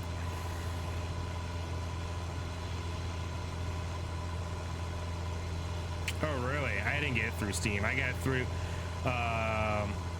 the Xbox app on the PC because I got it for free on Game Pass. So I'm like, why spend the money when I could just get it for free?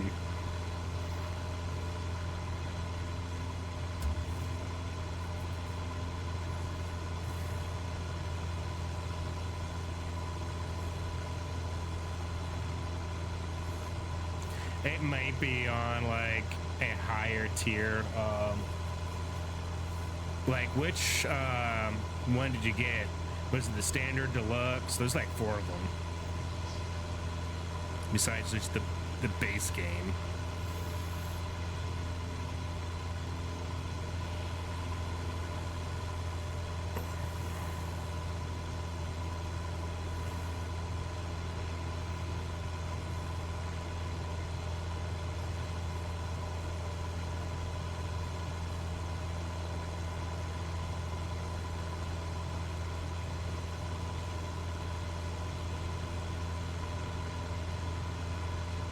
Oh, it was an add-on? Okay.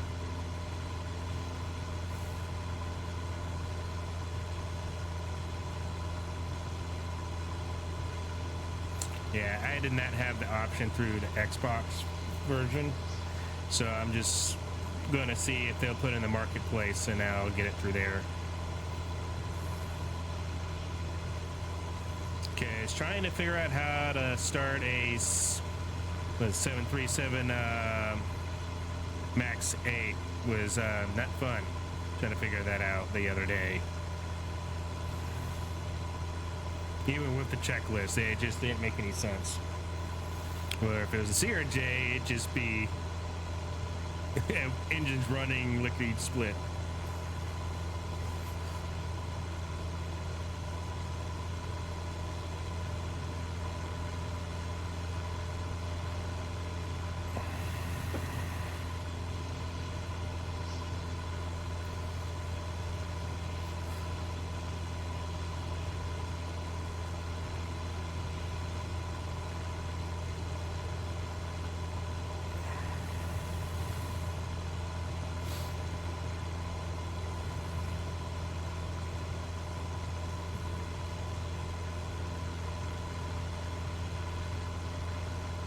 Yeah, wrong. Engine 2 start.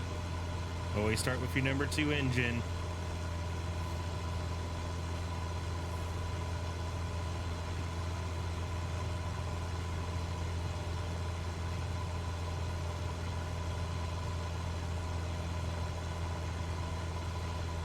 Yeah. Testing the person who does the testing. I've been a trainer since like the beginning of this year. And there's other things that missed too, but of what you said.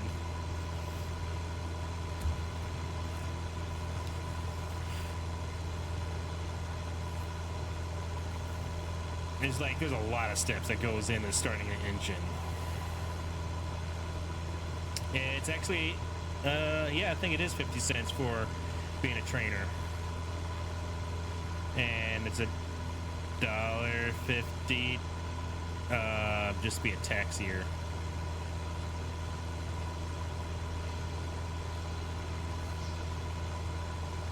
Yeah, I think since you've been gone, Sarah, they've adjusted the pay scale.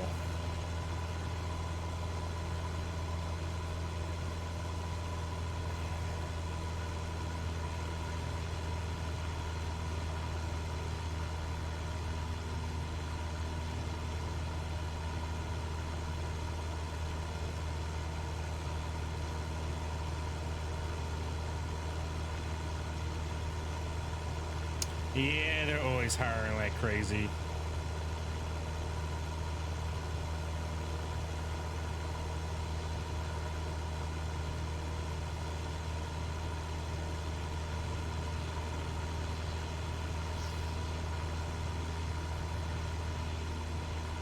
You jump out yet? Nope.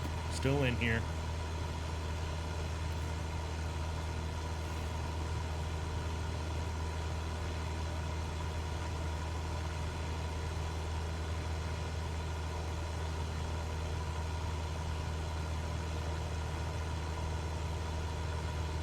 Really.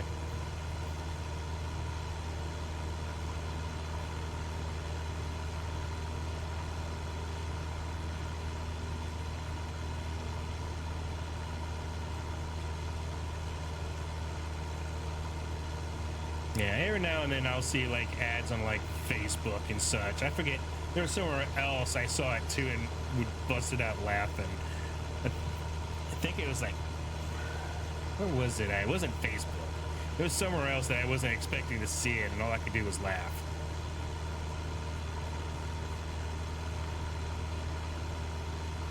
But also, it's for the fact that some of the people I saw in the photo, you and I both know.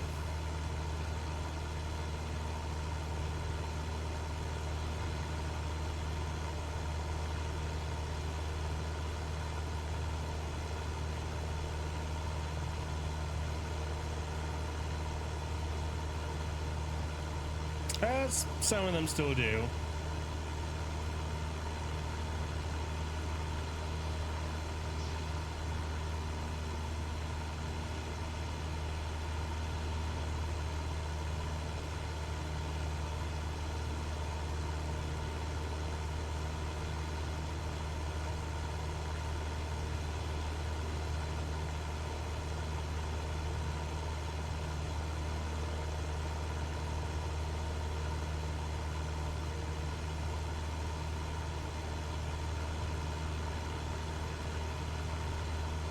Ugh. Hate to hear it. Yeah, right now. Won't read my RAM. Yeah, right now I'm waiting for my PSU to finally blow up because the cooling fan was making a lot of racket. Last night it actually fully shut down. I think from playing this game, it just overheated and gave up. But it started right back up, so.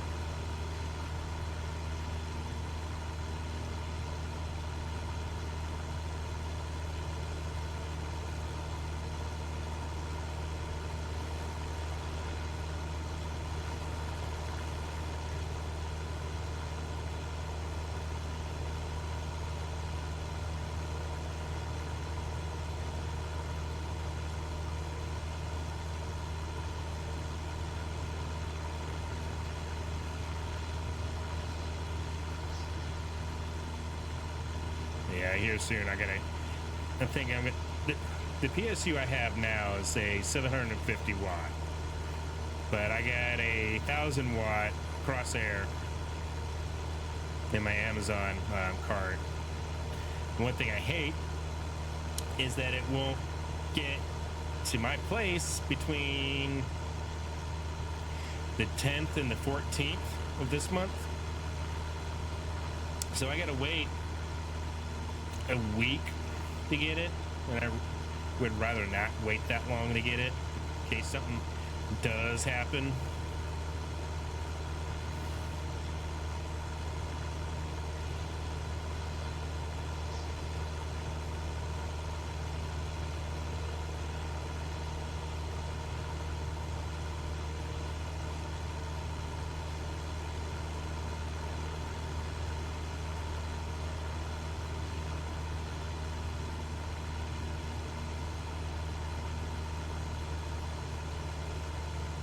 See, I did that, and they're pretty much all the same.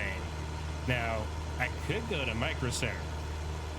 They have it for $40 more. So that's pretty much where I'm at. Wait a week to get one that's like less than $200, or go to Micro Center and spend over $200 to get it. 2 minutes. Green light.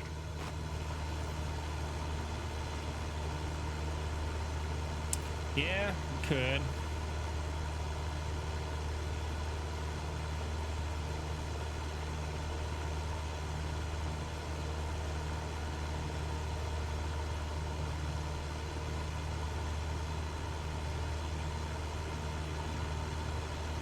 Yeah, I'll try that. Because, yeah, it'll be a lot cheaper. they do it like that.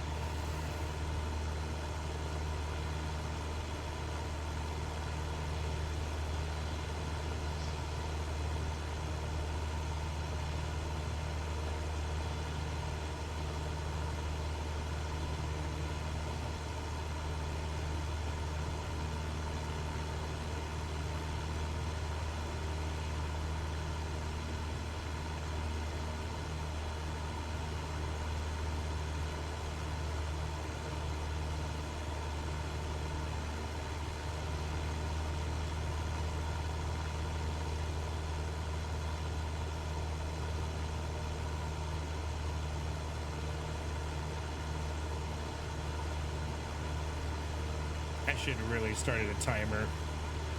I could have. Where is it? Yeah, right here. Could have used that to see how long it took me to get from the ground to the jump.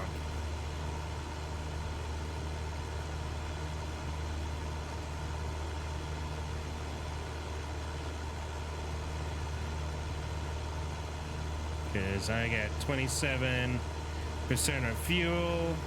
I'm still good.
And welcome back from the ad break, everyone.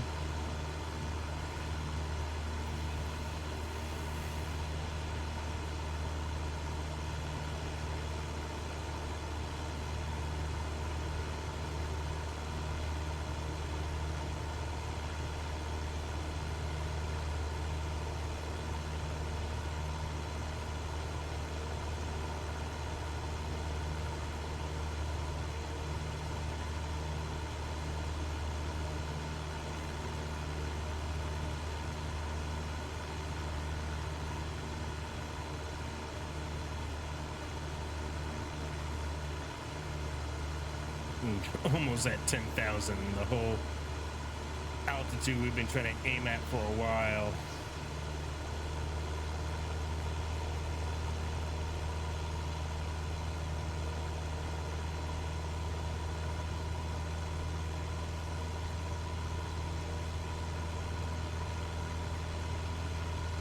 Just slowly been climbing.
jump.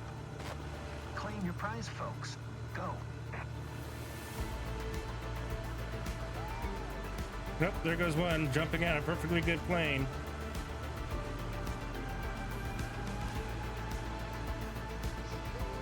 Time to say goodbye. Hello. See you back at the ranch. Get the fuck out of my plane.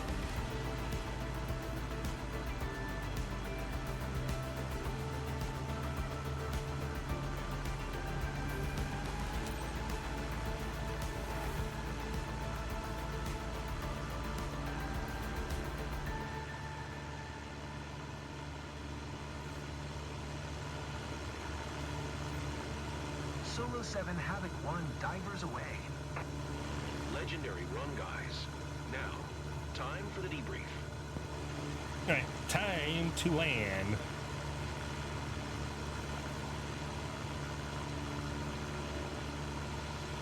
Now I gotta come down all the way from 10,000 feet. This is gonna take not as long as it is. No, I don't. Leave me alone. Go back to work, Anzi. Hey, I landed this plane in low overhang clouds and did not crash. I landed perfectly. Even though they said I still need to do better.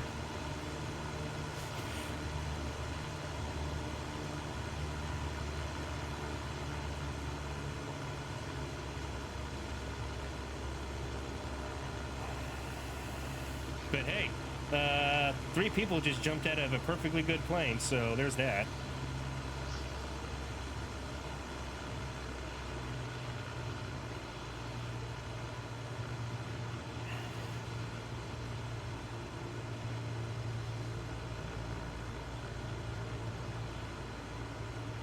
Oh, you did see the last one jump?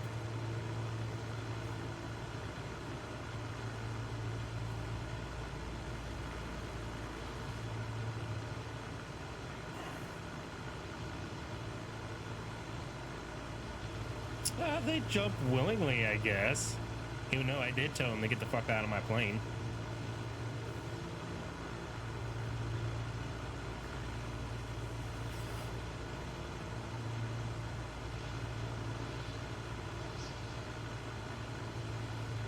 Now I just gotta make the slow descent to get back to the ground. Yep. I'll have to go back and see, but it took me a minute to get up to 10,000 feet to be ready for them to jump. It's been going on, Z. How's work been going? Even though you probably just started.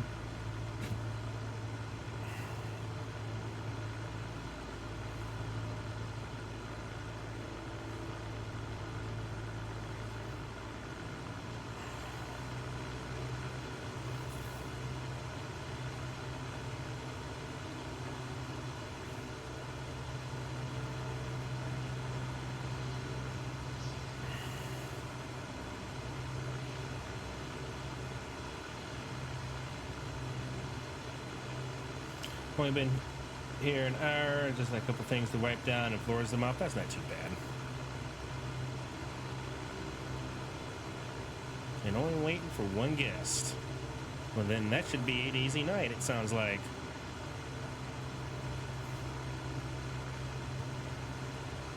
I can say this. My left hand is sweaty from having to hold this joystick. Like, there's not much I can do to adjust to where we can have a slow, steady descent. Like, I can maybe, but that will fuck off. That won't work.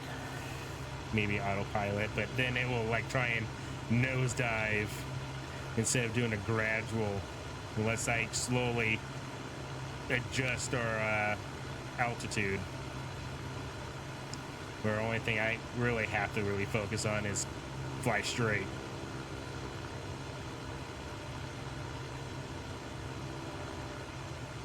Yeah, that content thing. The thing that takes up a lot of time trying to do it.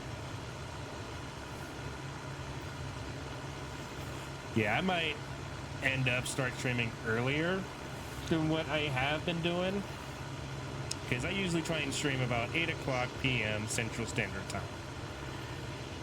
But a lot of things tends to happen. Everybody's trying to go to bed and trying to help them and all that. Like, I may try and do a noon to like 3 stream. So from noon to 3, do something, and at that point I can get off, go get my kid, bring her home, and all that. And then have the rest of the evening to do whatever. Yeah, like you do stream. Well, this last Sunday, you streamed pretty early than your normal for you.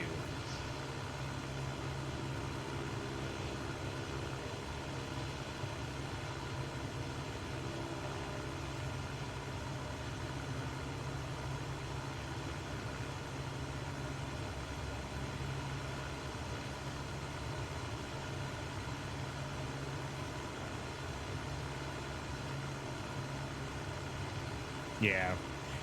For me, it's hard to really set a time because I have so much going on. Because as soon as, like, okay, everybody's like, figured my kid would fall asleep on the couch watching TV, I would move her after I was done streaming back to her bed. And girlfriend was in her bed with the puppers laying down, and then that's when everybody's saying they needed me for something and all. So that's why it was still on the starting screen before I was actually truly ready. My name, I tried to do the same. Okay. Because, yeah, Sunday, Monday, Tuesday are my good days to stream. Like, I could do it every other Saturday, but I try and leave those just days off just to, one, recoup from like 2 weeks of work and other things.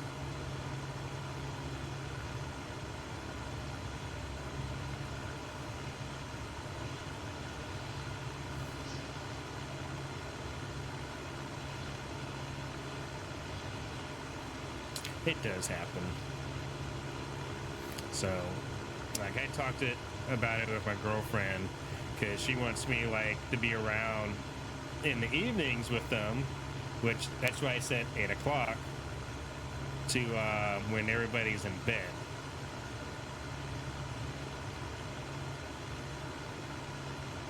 Yeah, everybody's streaming schedule is different based off their home life, the work they do. Everybody's a little different.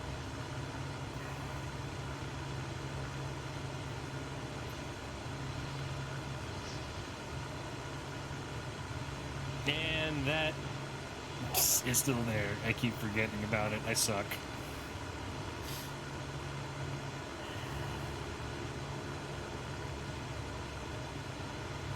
Oh, I know. Unless I do it like super early in the morning where you're probably passed out.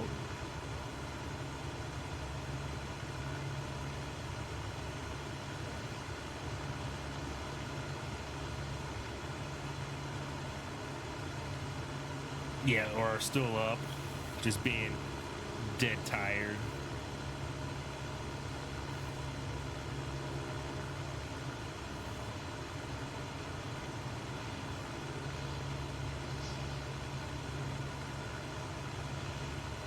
Yeah, that's what tabs are for.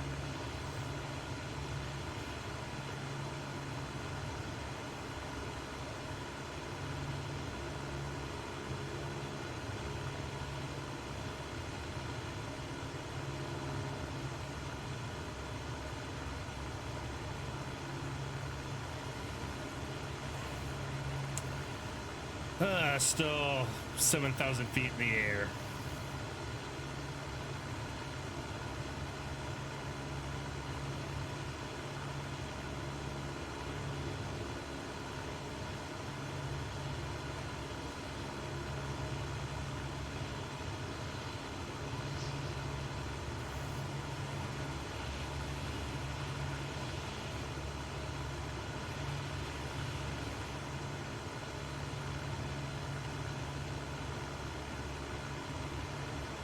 Yeah, I had a schedule going pretty good in October, and then November came around, and now the holidays, throwing a whole wrench in the whole mix.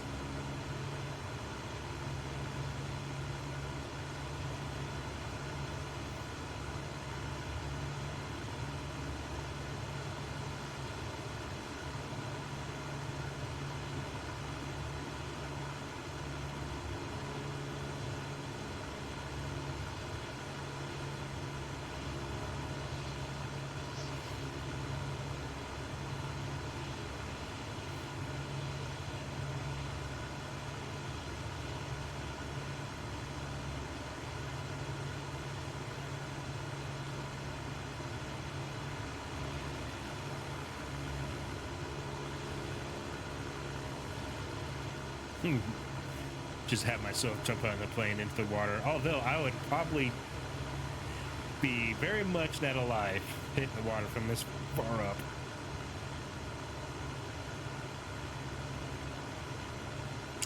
Yeah, but you had things going on.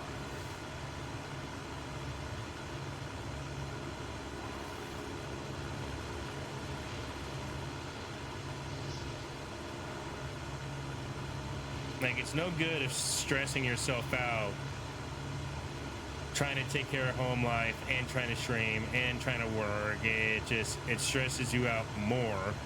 And if you're trying to be a good content creator, which I know you are, your content will just sour. Which is probably why I need to do earlier streams, because by this point I'm tired. I want to go to bed, but I want to do something, and I've been wanting to do this for years because it's fitting for me, being an aircraft mechanic flying a plane.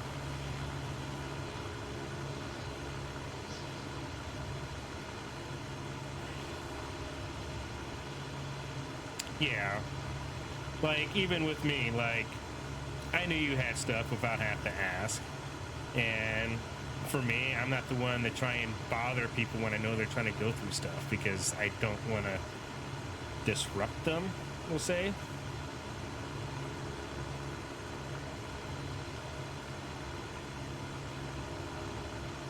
Oh, it is, definitely.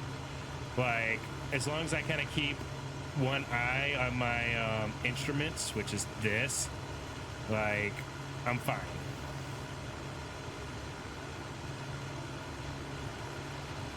But I also have a good, probably an overkill setup to play this game and stream.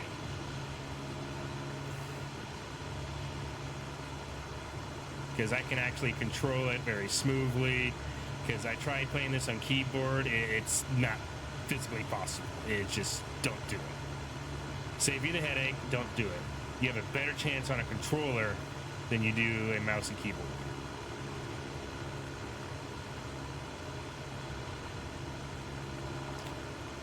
Oh, when you just go ultra quiet in the darkness? Okay.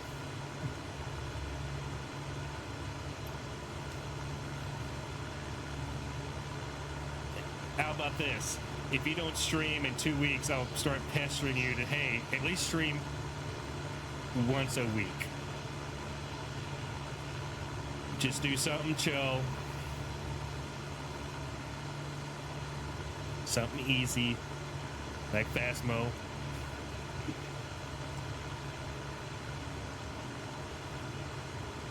Yeah. One of these days we have to sit down, figure out a day and time to set it in our schedule.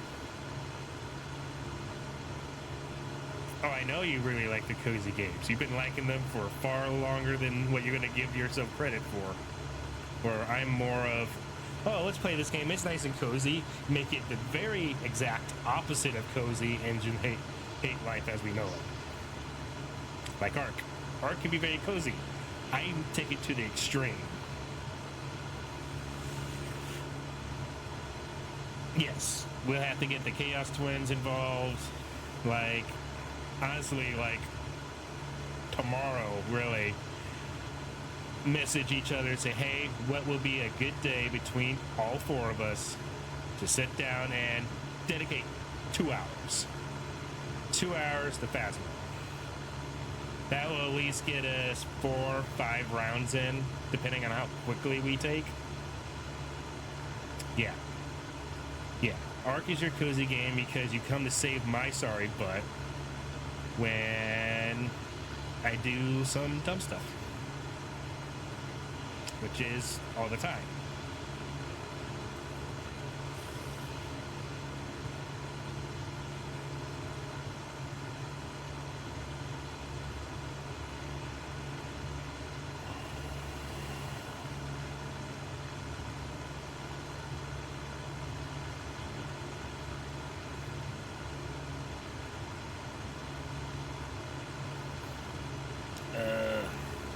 Let's see. Let's do this.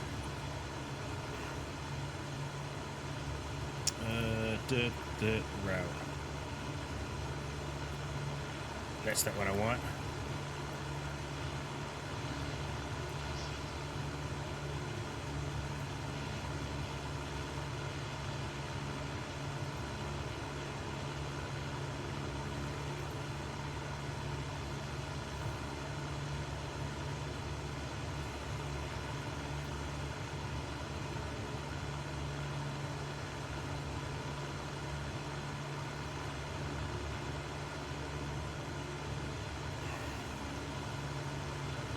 I think after the holidays would be a good idea for me. Phasmo. Because got bacon this weekend for gifts. Then the weekend after Christmas party and my parents coming. Then it's Christmas. Yeah. Yeah, we could do that.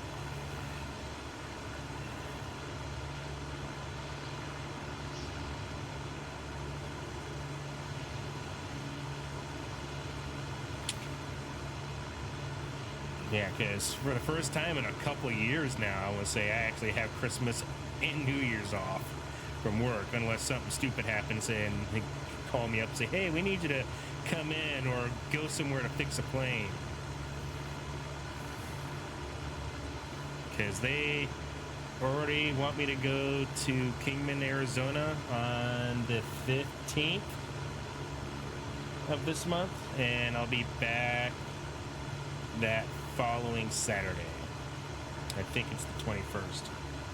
I don't know, not without having a calendar pulled up.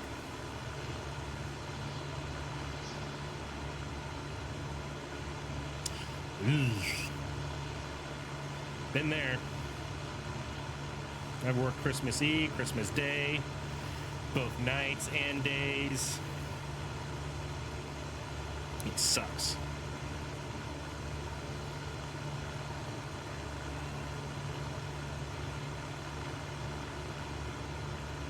First time since you've been at this job? Gotcha. Yeah, because before I went in aviation, I've always had the holidays off. It's just the way it was. But when I came into aviation, I full-heartedly knew that there are good possibilities I would have to work the holidays. Yeah, grocery stores here work the holidays. They just close early.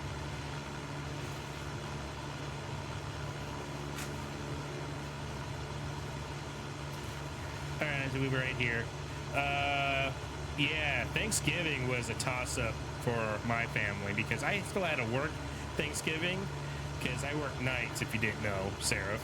I'm back on nights on the back half. And before I went into work, girlfriend, her mom wanted to go to Golden Corral to have Thanksgiving dinner, which I was fine with. Oh, that was quick. Welcome back, Anzi. So it was like 5:30 when we got there, like 5:30 in the afternoon when we got there, and they told us as soon as we walked in that that they were closing at 6, which for me, I wasn't surprised. Everybody else was pissed. Quick question from a guest. Well, hopefully you give them a quick answer.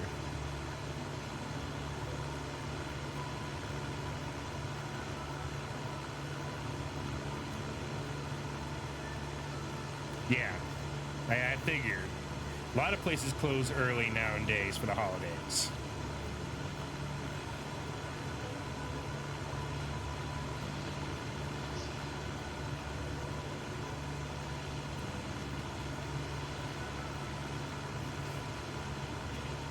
Except where I work, we are open 24/7, 365 days a year.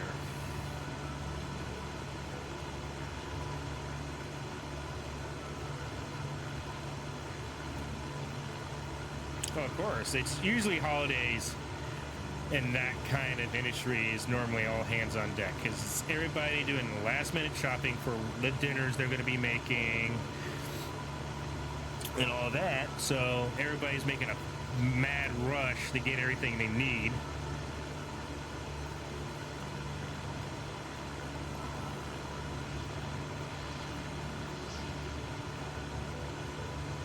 Oh yeah, there's no need to have a hardware store open on the holidays. Unless someone's grill blew up, or someone tried to deep fry a partially frozen turkey and that blew up, then they got more than just that to deal with. They probably got property damage too. Yep, hotels never closed, gas stations never closed.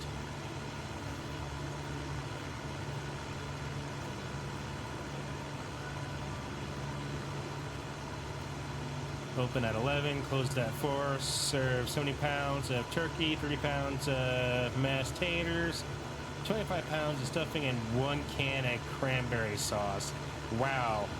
Got a little stingy with the cranberry sauce. I want 2 cans on my plate, damn it, not 1.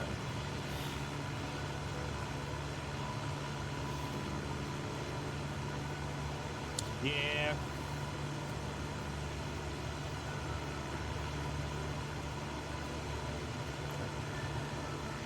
Yeah, frozen pipes are a thing. I've only had to deal with frozen pipes at my job once.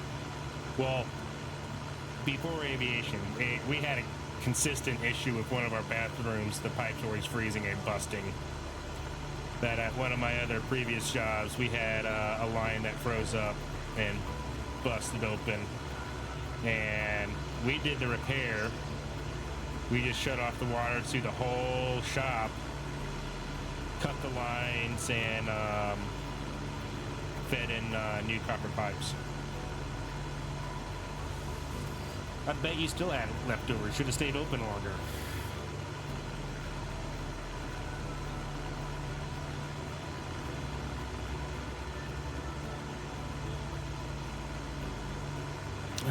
Our final is in 4 nautical miles.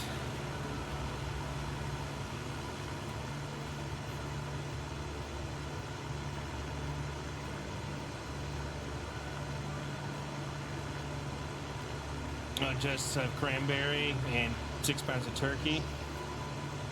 Well, I figured if you only sold like 1 can of cranberry, turkey, I'm surprised there's that much left.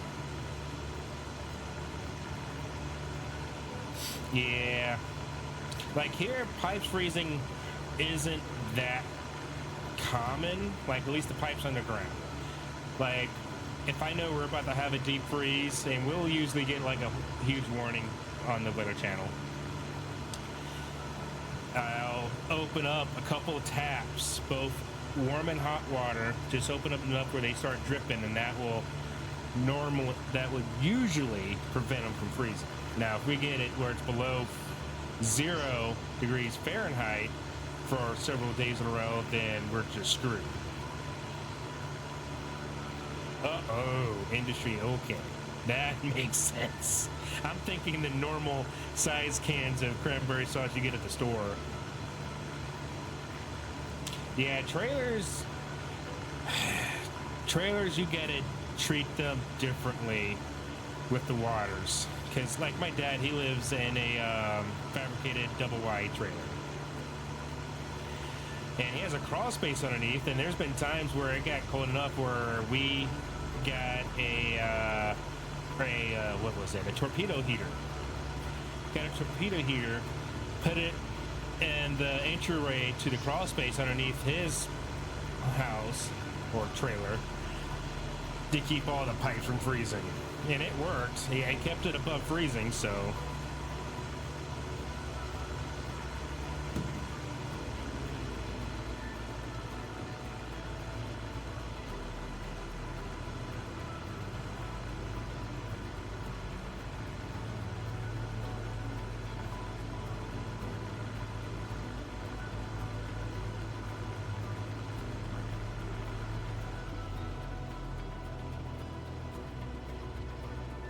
Yeah, that's how most trailers are, I know.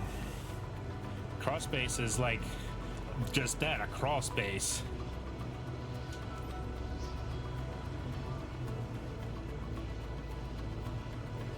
Ad break.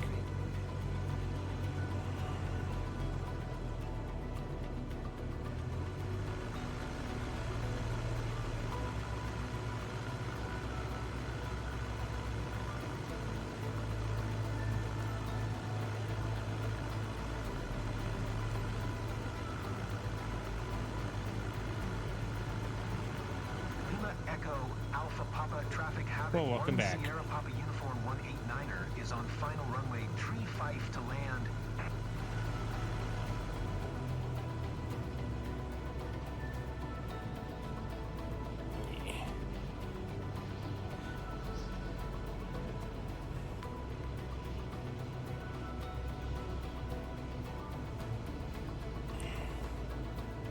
Yes, it's the ground.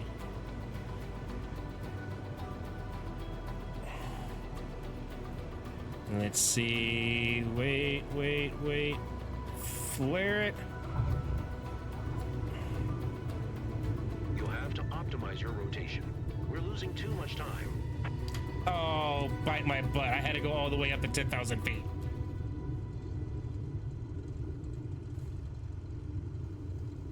Optimize my time, my ass. You know how long it takes for me to go from, was it 20 feet from sea level to 10,000 feet? Suck my ass.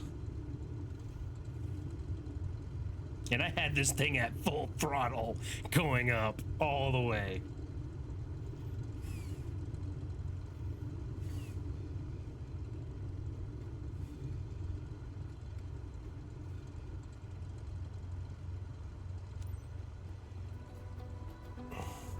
Lima Echo Alpha Papa Traffic Havoc 1 Sierra Papa Uniform 189er is taxiing to parking.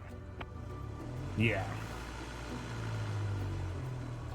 It takes forever to get that high up.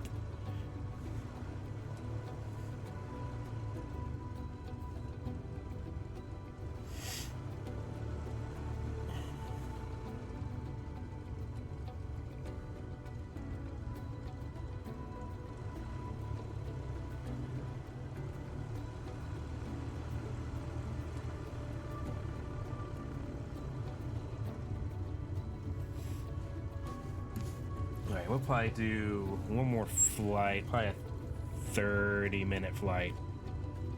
Because that, we started before 11 my time. Now it's 11:30. That took a while.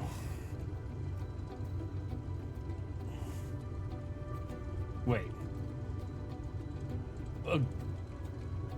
Dude. I don't have any things.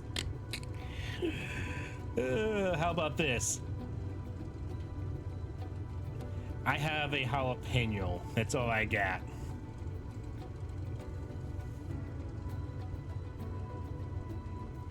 Jesus Christ, dude. I just saw hype train started like, what? Nothing's been happening because of hype train. And then I see your... Sir, you need to move your car out of the way. Sir, move your effing vehicle off the ramp. That's all I have, dude. My daughter decided to dump all the beans, so I didn't have them. Seeds and all? Okay, bet. Sir, you need to move your POS vehicle out of the way. I cannot park. You know what? What was it? Oh, and... Not bad, Cap. Come see me, and I'll show you how to improve your game. Yeah. Bite me.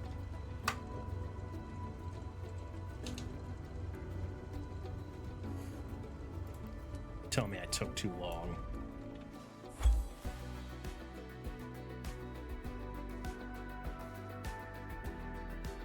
Oh god, dude. But holy shit, what did you do? 10 gifted subs. Holy shit, that put us in, what was it? Level 3? I'll say this, that has been a hot minute since I've seen that pop up on the stream. Execution time, yeah, they can eat my ass on that one.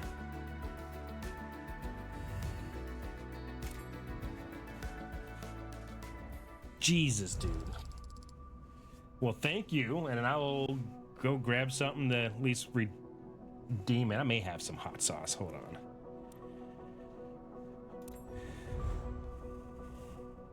You got a little bump.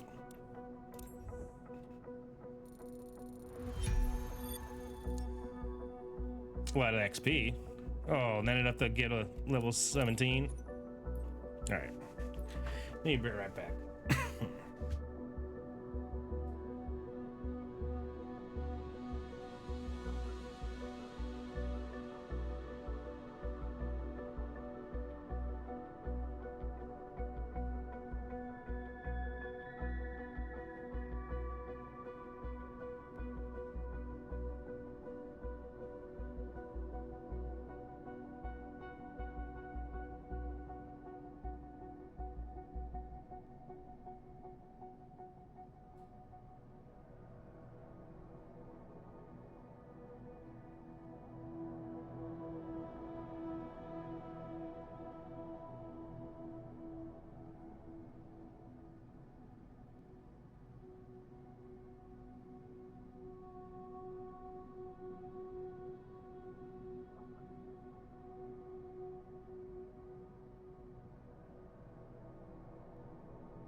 Anzi, you stop your shit now too. Seraph gave me a reason to get up and just, like, air out. Because for some dumb reason, I'm wearing, like, jeans on right now. But thank you, Anzi, for the 100 biddies. So, went around in my pantry, and I did find a BVI Blaze. It's British Virgin Isles. It's I got a quarter left. Oh, thank you for the hearts, Anzi. So I'll just take a small shot of this, about the size of the bamboozle bean, and we'll call that even. I need to take that down. And thank you for the level 3 hype train. It gushed on my pant leg. It's going to be a thing to try and explain later. All right.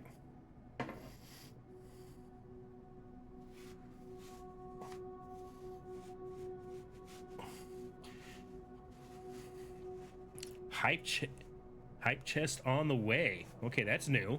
All right, down the hatch. No. Yeah. That's what I'm saying. What's a hype chest?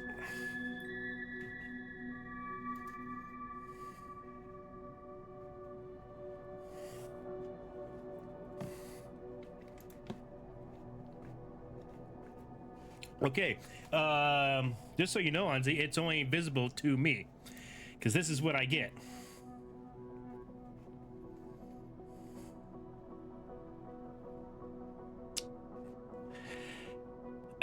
Seraph, shut your whore mouth. Oh my god, it's still burning. I wonder if that's like something I get to keep.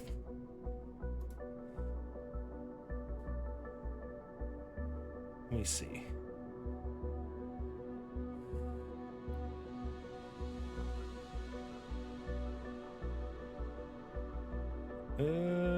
Yeah, that is definitely one I get to keep.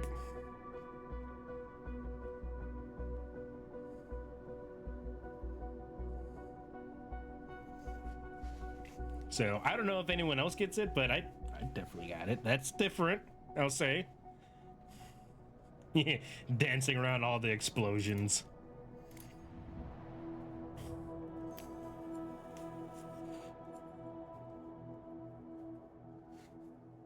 Alrighty. Can I even fly at night here?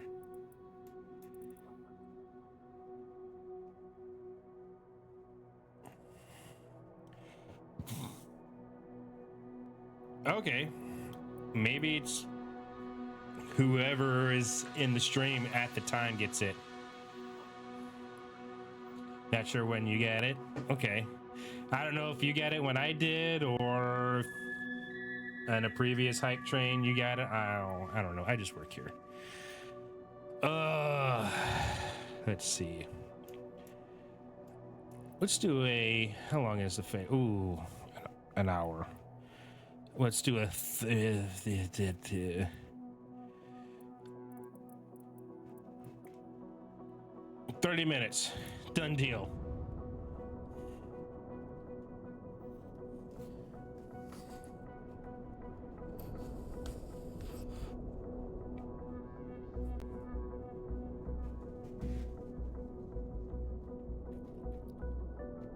Okay.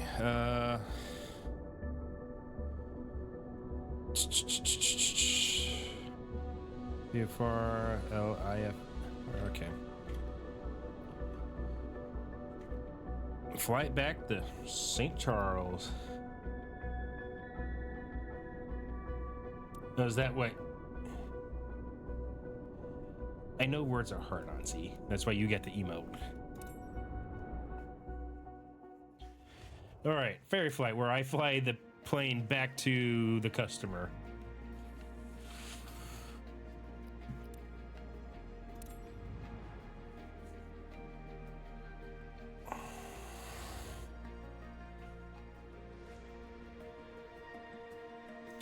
I would like to fly something other than the Cessna 172 Skyhawk.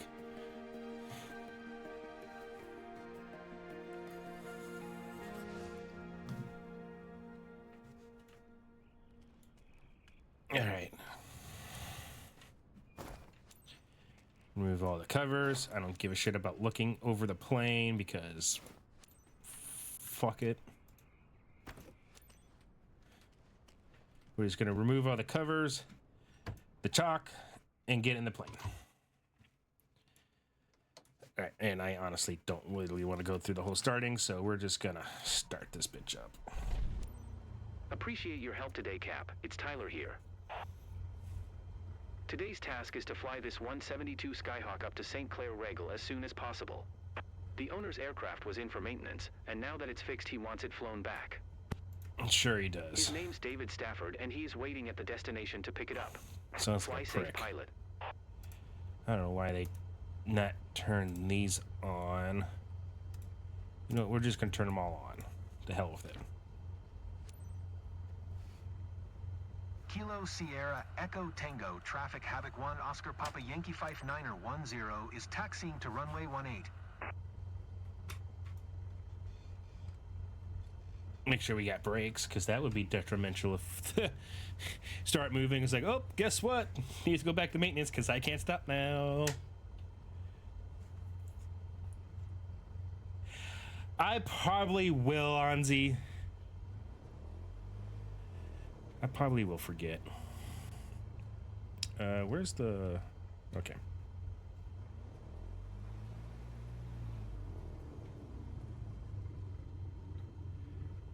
This thing turns so wide, it's... Oh my god.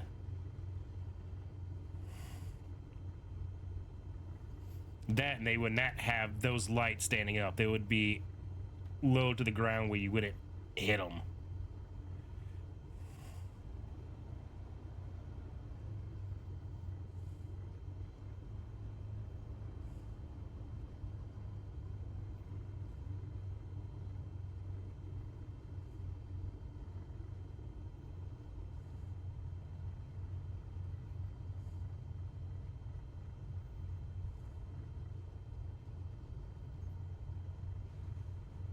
Oh my god. My back. My back. But why is there a bus? I'm pretty sure that's a runway. That's right ahead of us. Why is if you turn a left, I swear to fucking God, if you turn a left, I'm ramming you. I will take this thing in the full speed and ram you.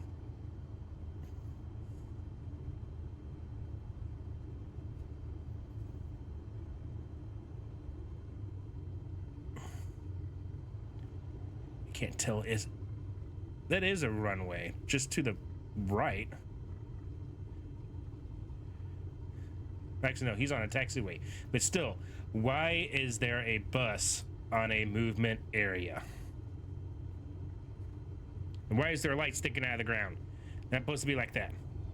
I'm just nitpicking it now.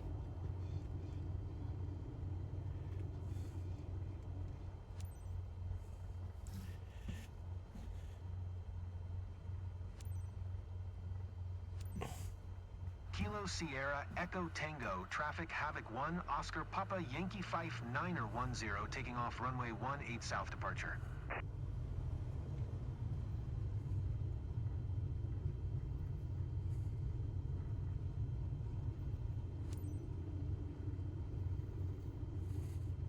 Right. I think this time I don't actually follow the purple line. This line.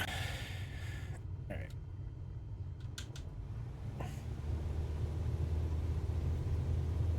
Let's get that speed. Just in case we somehow lose power.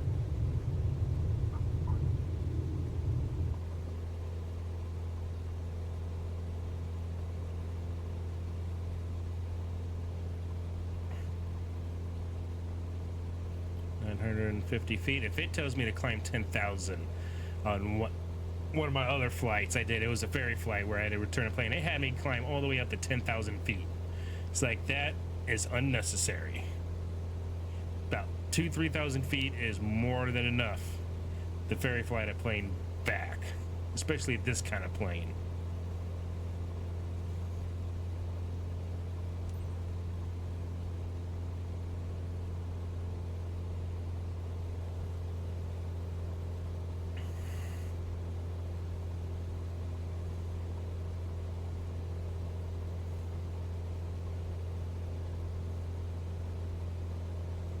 And there's a little bit of wind.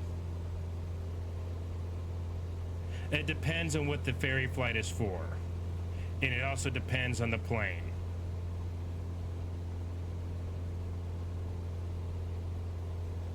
There's a lot of things that go into a ferry flight.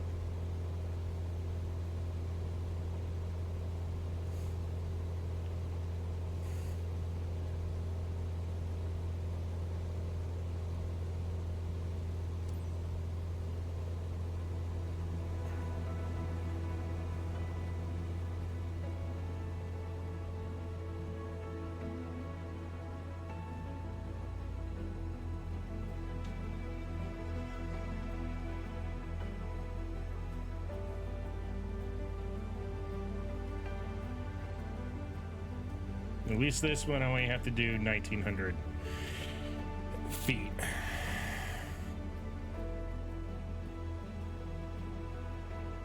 And ad break starts in about 10 minutes, everyone.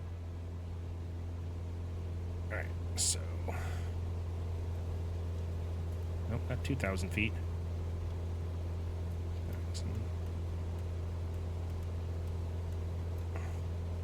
I'm cheating! Because I don't care no more. Since it is like 38 nautical miles. Alright, heading.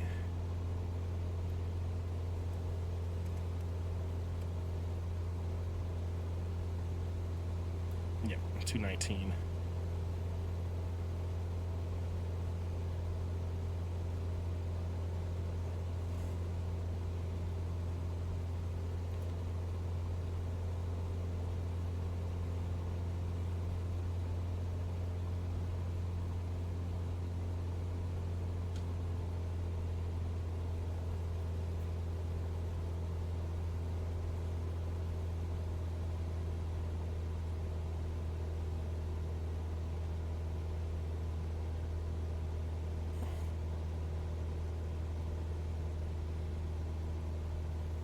Alrighty, now I'm hands-free. Yeah, autopilot's on. I am cheating. I don't care.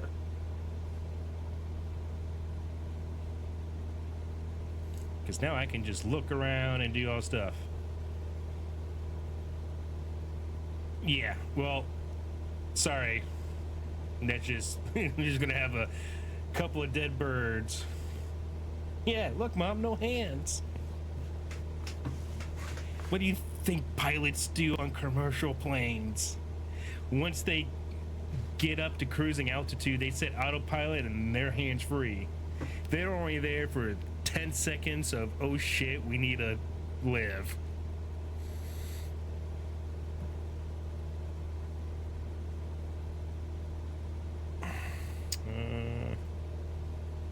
Adjust this down by 100 and it'll force the autopilot to bring us down a little bit. I'm gonna course correct a little.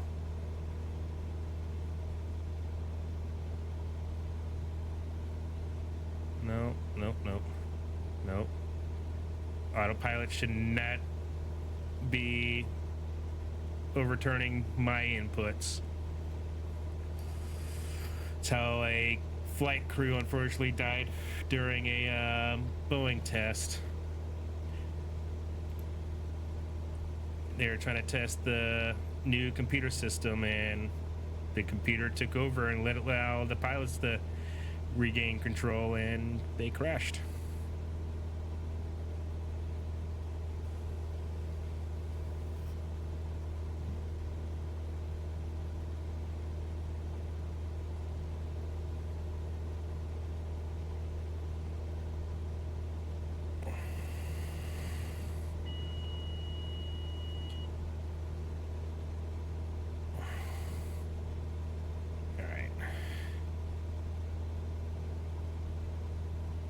Oh yeah, I got plenty of messed up aviation stories.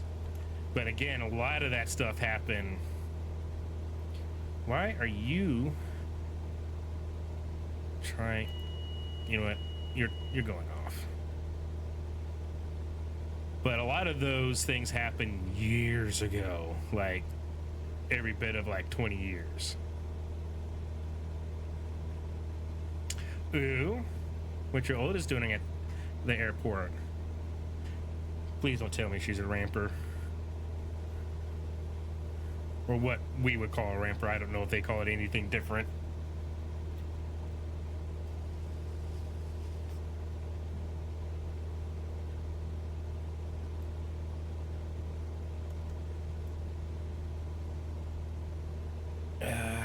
Heading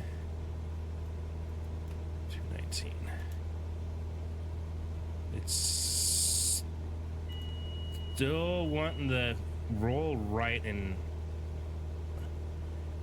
gain altitude. I don't want that.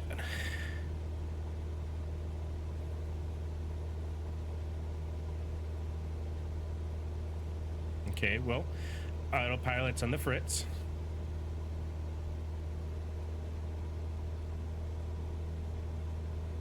She's in the office area? Okay, that's good at least.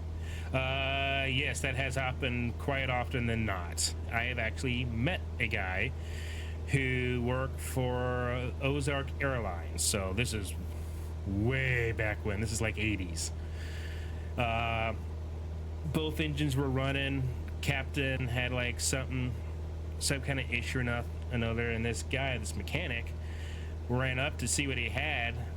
But when those propellers are moving, you don't think about them. Like, there's no air pushing at all. And he got too close and got hit up on his right side. So he has no right arm. His face is pretty mangled from it. He's still alive. At least last time I saw him. This is probably 10 years ago. So at least at the time, he was still alive and quote unquote well. But yeah, he had a life-altering event. Yeah, that it's situational awareness is what that leads to, and it's unfortunate. I've seen videos where it talks about be aware of your surroundings. There are moving things that will turn you into minced meat in a heartbeat. It's scary, but our training was meant to be scary, to be aware of the things around us. Fortunately for me, the planes I work on, the engines are located on the fuselage. So they're up high. So the chances of getting sucked into one of those is not likely. But I still treat it like it very well could when the engines are at running.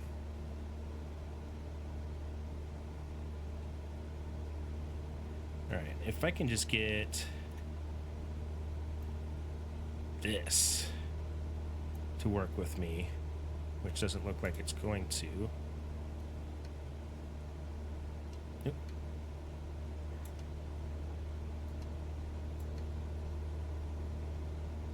Nope, I'm going into a slight nosedive. All right, well,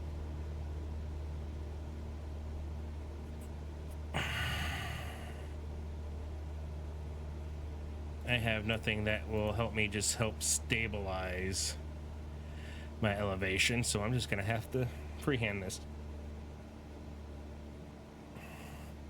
Oh, come on, it's fun. Valos, thank you. Much blessing to you too, my friend. And happy birthday, even though your birthday was yesterday. Hey, Mr. Awesome Sauce, hope you're okay. I am doing okay. Although this plane wants to keep one to roll right.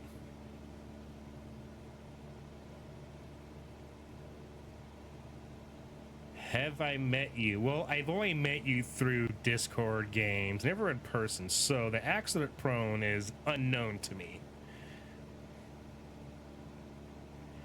I only crashed once, and it's because I overshot the landing and couldn't slow down in time. But it was, in my defense, it was a grass field runway, and I missed it. Yes, Anzi, I'm a smartass. Oh no, there was no passengers, it was just me, so rip me.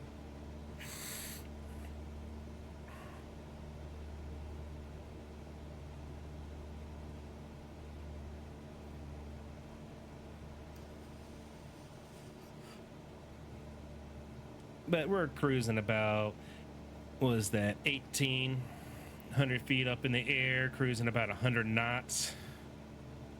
We're cruising for what this plane can kind of cruise at.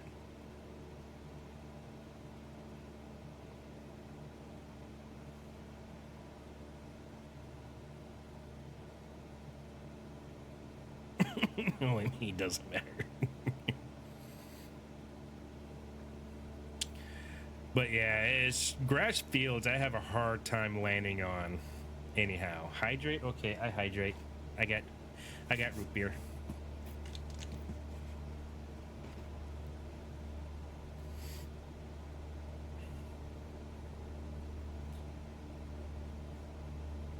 Posture check? Well, I didn't even see that I was already doing a posture check. Oh, damn it, you're asking me to stretch? I have to have one hand on the joystick to keep us flying straight and out of the ground. You need to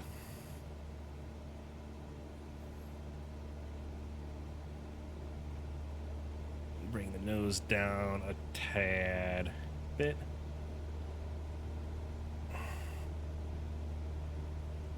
The self-care redeems, yes. That's the idea. Well, I got a nosedive anyhow to reduce altitude, lower speed. Okay. Yeah.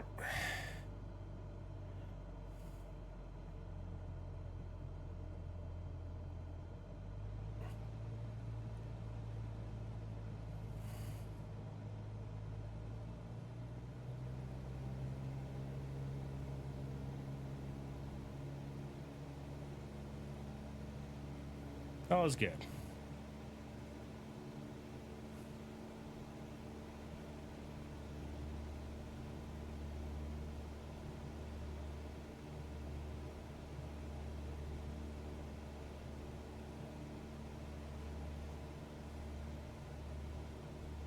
Just woke up, see how long that lasts. Sames. About every time I ever wake up after a few hours, like, I want to go back to sleep now.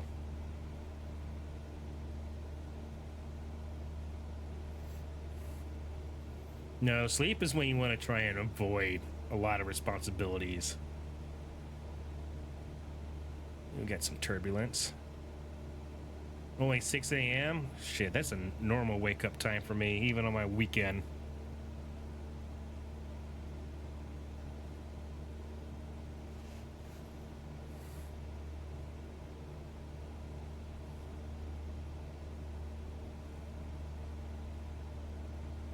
Much sleep, I mostly lay there. Yeah. That's what my girlfriend's feeling right now. She's having a little bit of issues today. Well, been having issues, but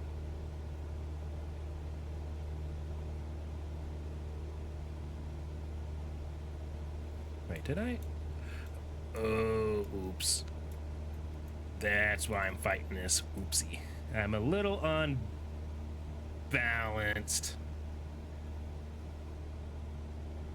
So, little knowledge for everybody. The fuel are stored in the wings. And when you take too much fuel out of one of the wings, you have an imbalance issue, which now I am fighting.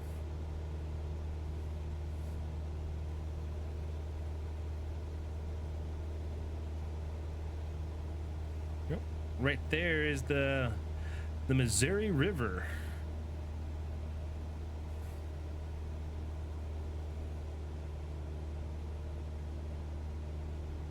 Well, I think by the time we get there, my fuel in the right wing should come down enough where the plane would be balanced. Because, yeah, you're supposed to have this in both.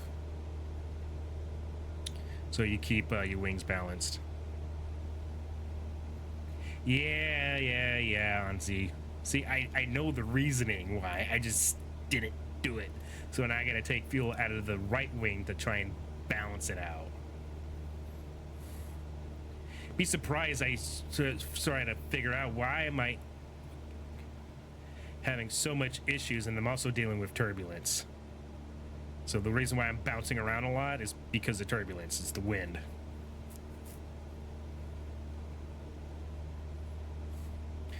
Let's see, yesterday I woke up at 4 a.m., tried to go back to bed, no luck, got 10-ish, went to the store, got bread and free birthday gift.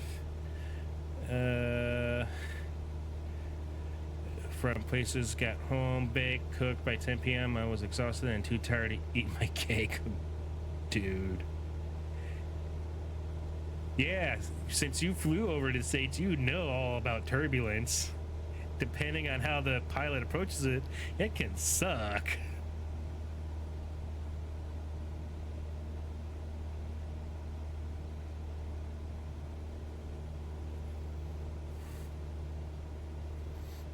Yeah, doing all that work. Yeah, your body's probably not liking you right now.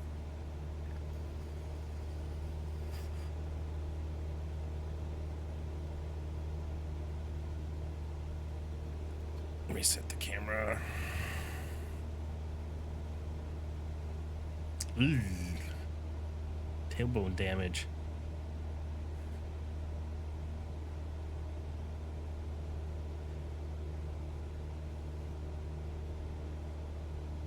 Oh, flying the plane and all the turbulence.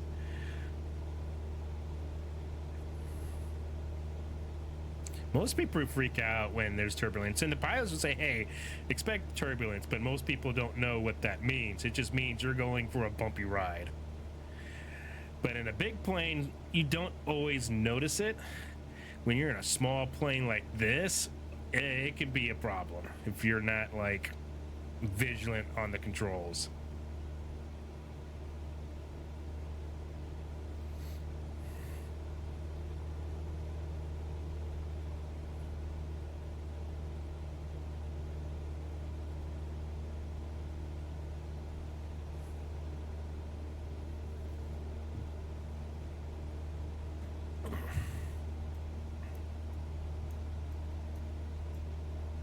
Oh, it's having us do that whole loop. Ugh, I hate that flight pattern.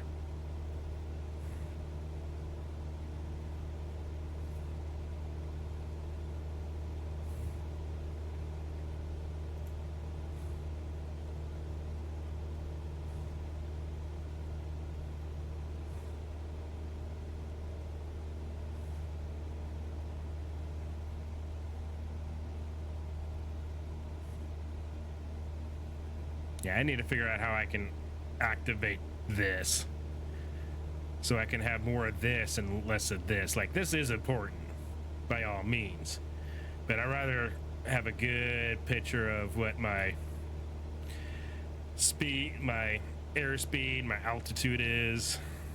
See what this is, because this has information too. 16 flying backseat. What I consider the nosebleeds of flying planes. I hate flying all the way in the back, because then I gotta wait forever to get off, because normally when I have to fly, I have to immediately get off and go to my connecting flight. Oh, back east? What'd you say? Oh, that. Hey, besides that being able to talk, I cannot read.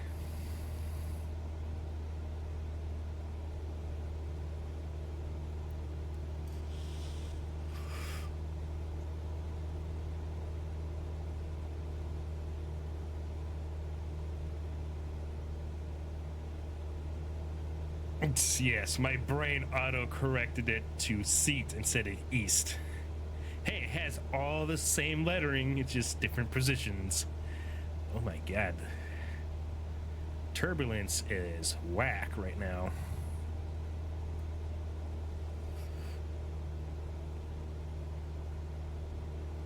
We still got like 8.5 nautical miles.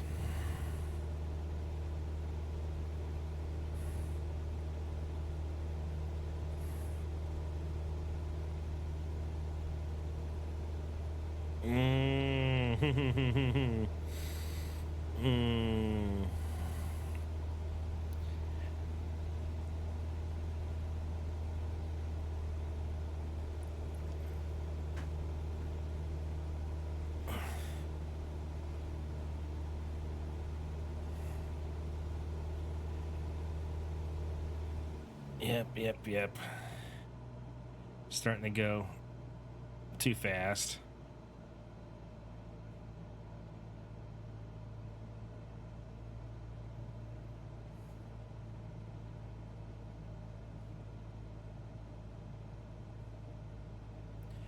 To get to Vancouver, we have to take a small plane, then take a bigger planes for Vancouver to anywhere else.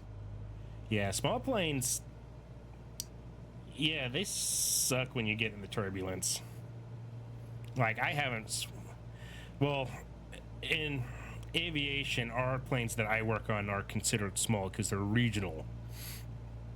Still bigger than this plane by a lot. Oh, I'm still waiting for that right wing to deplete a little bit before I put it on both, which it may even out by the time I land.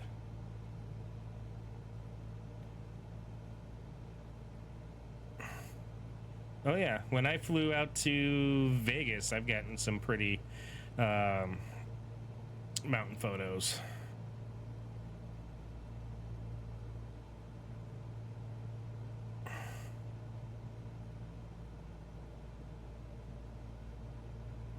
Yeah, decent.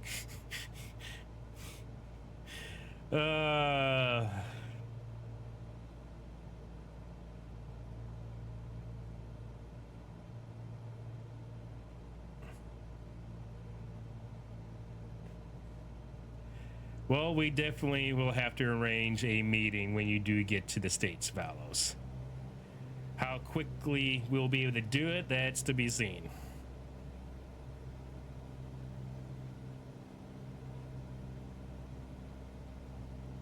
Yeah, we just all run into each other.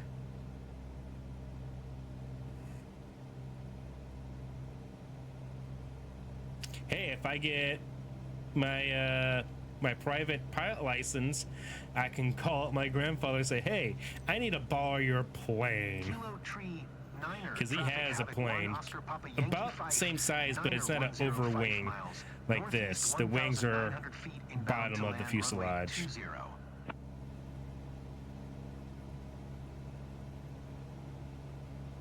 Yeah. Except I have to shell out like $7,000 to get my private pilot license. And it would have to be on a clear, cloudless day. Yeah, start saving.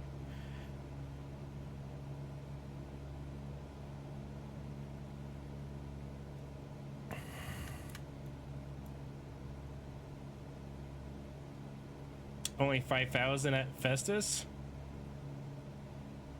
That's doable. Do that with my tax return. Get my tax return. Hey, I want my PPL.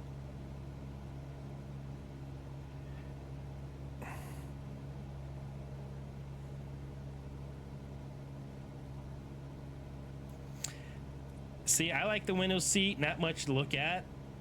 Out of is more so to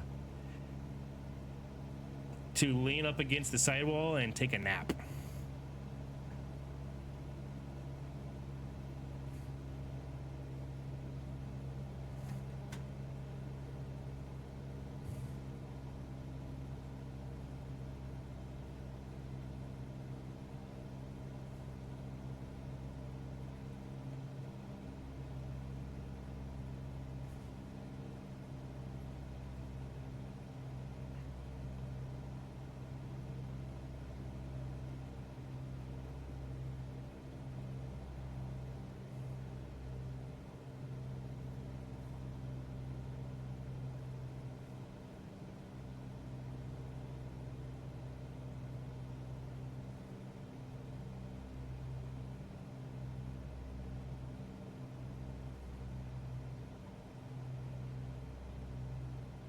Get ready for this sharp turn.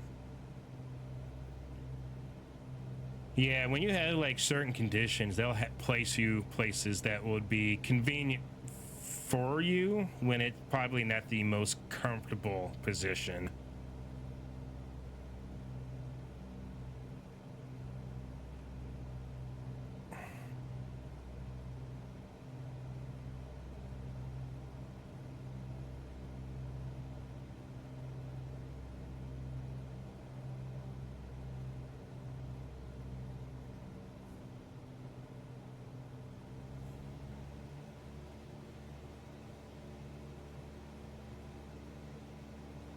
Oh, hell yeah.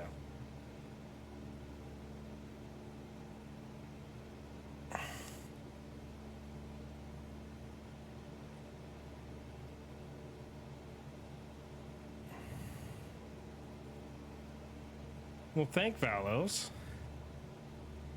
You have to let us know all the dates.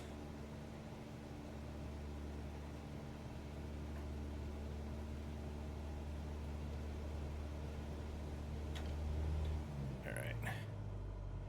Need to start slowing down.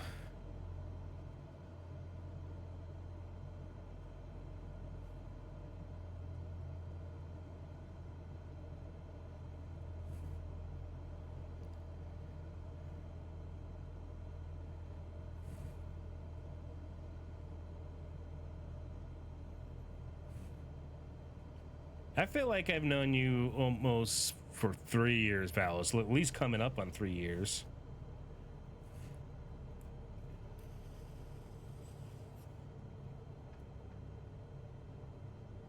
Yeah, coming up on 3 years.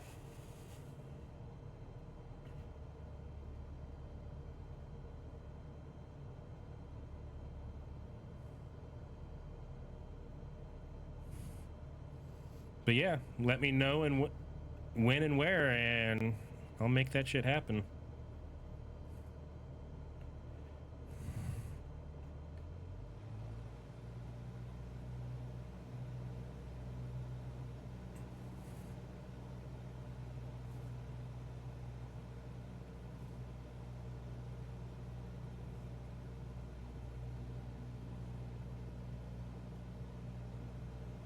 See, about the same amount of time between the both of y'all.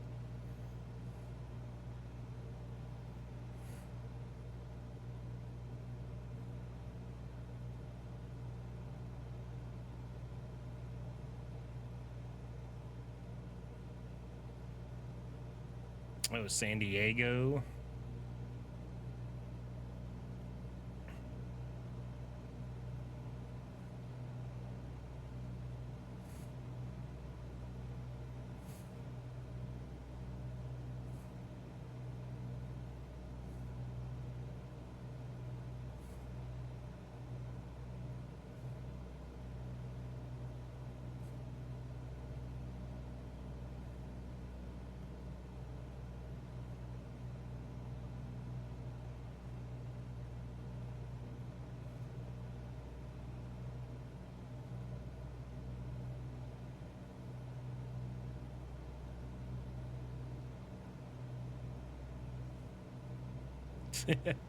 Oh, Anzi, we would arrange a vehicle.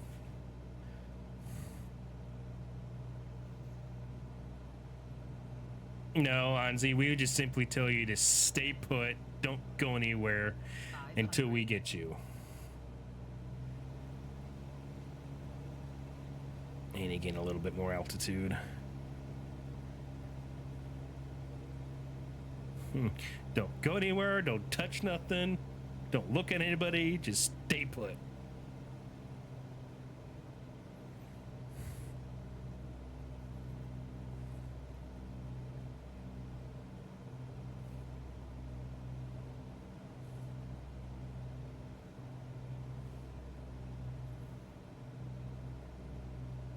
Oh, it wouldn't be that bad, Valos. Oops, I didn't mean to do that.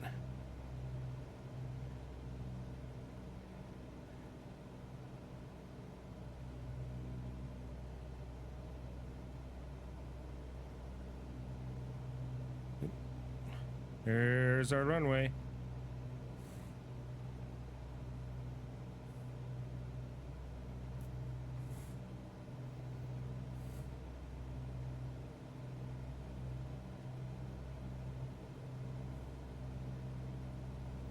Never really traveled alone before, other than Vancouver once, and my aunt picked you up. Well, Anzi, you would have good friends and company to come get you.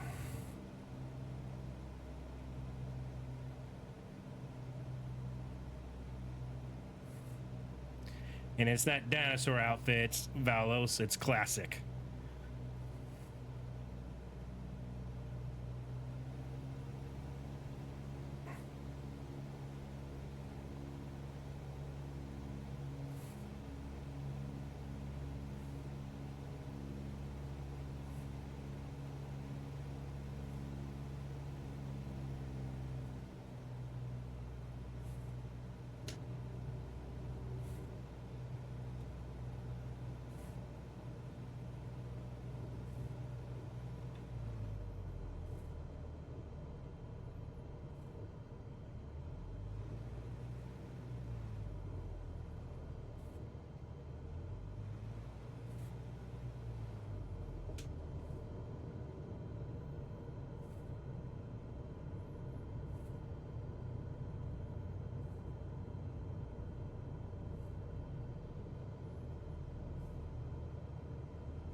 Making our final. All right, I'll see what you two are saying here in a moment. This is unfortunately a part I have to pay attention. Papa Yankee 5910 is on final runway 20 to land.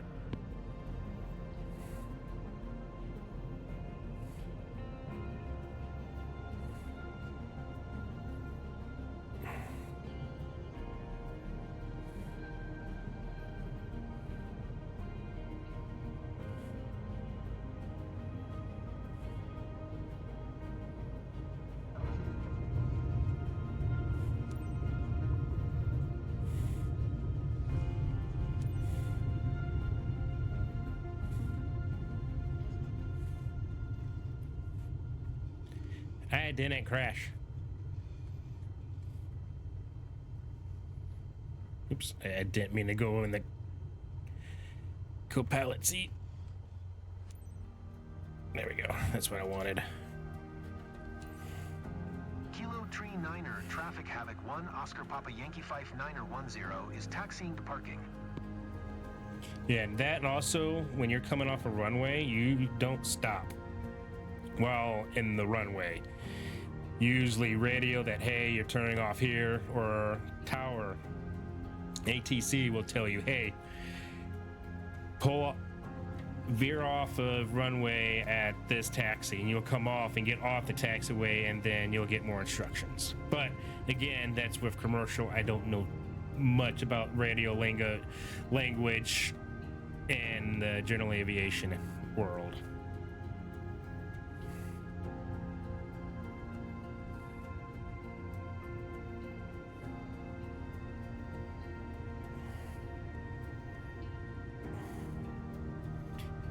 Well, I would say in today's stream we've got our instrument landing system rating. So now we can land when we can't see the ground. And we took a group of people to go skydiving. I get yelled at for going too slow, which I proceeded to tell them to eat ass. And this flight, which was we're returning a customer's plane back to their hangar.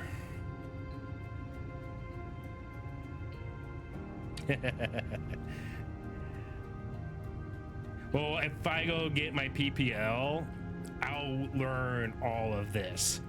I'll learn all of this and then some.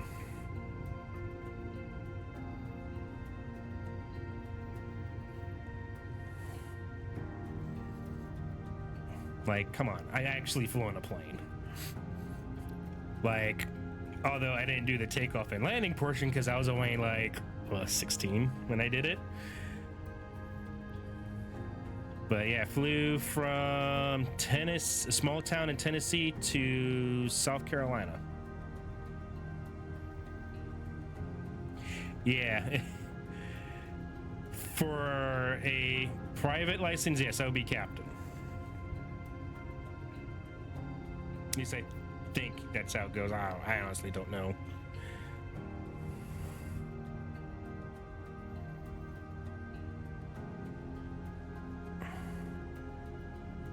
And see, motherfuckers standing right on the taxiway. And this is how planes get damaged and how I make money.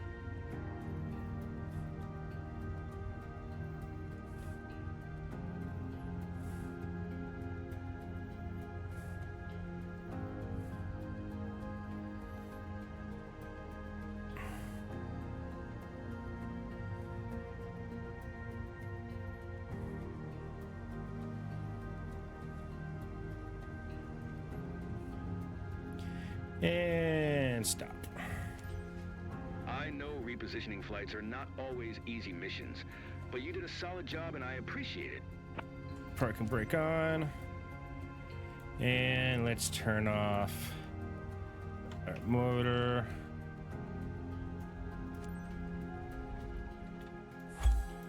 And just like that.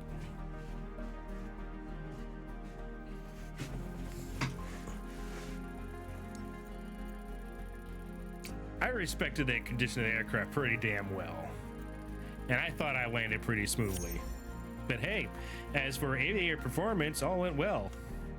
I've yet to get the S yet for anything, but getting closer. Now, how much money did I make out of this? Only just over 1,800 credits. But hey, if you can make one flight and make almost $2,000 in 30 minutes, shit, for me, that's like 2 weeks of pay. But yeah, to get your commercial pilot license, where you can be paid to fly, you need a lot of hours to get that. Yeah, that's going to be at least a day, because I would have to stop probably if I were to leave St. Louis They go, let's just say, for all purposes of it, Phoenix, Arizona, to pick you up. It would take me at least 2 stops. And this is just going off the hip. I'm guessing I'm going to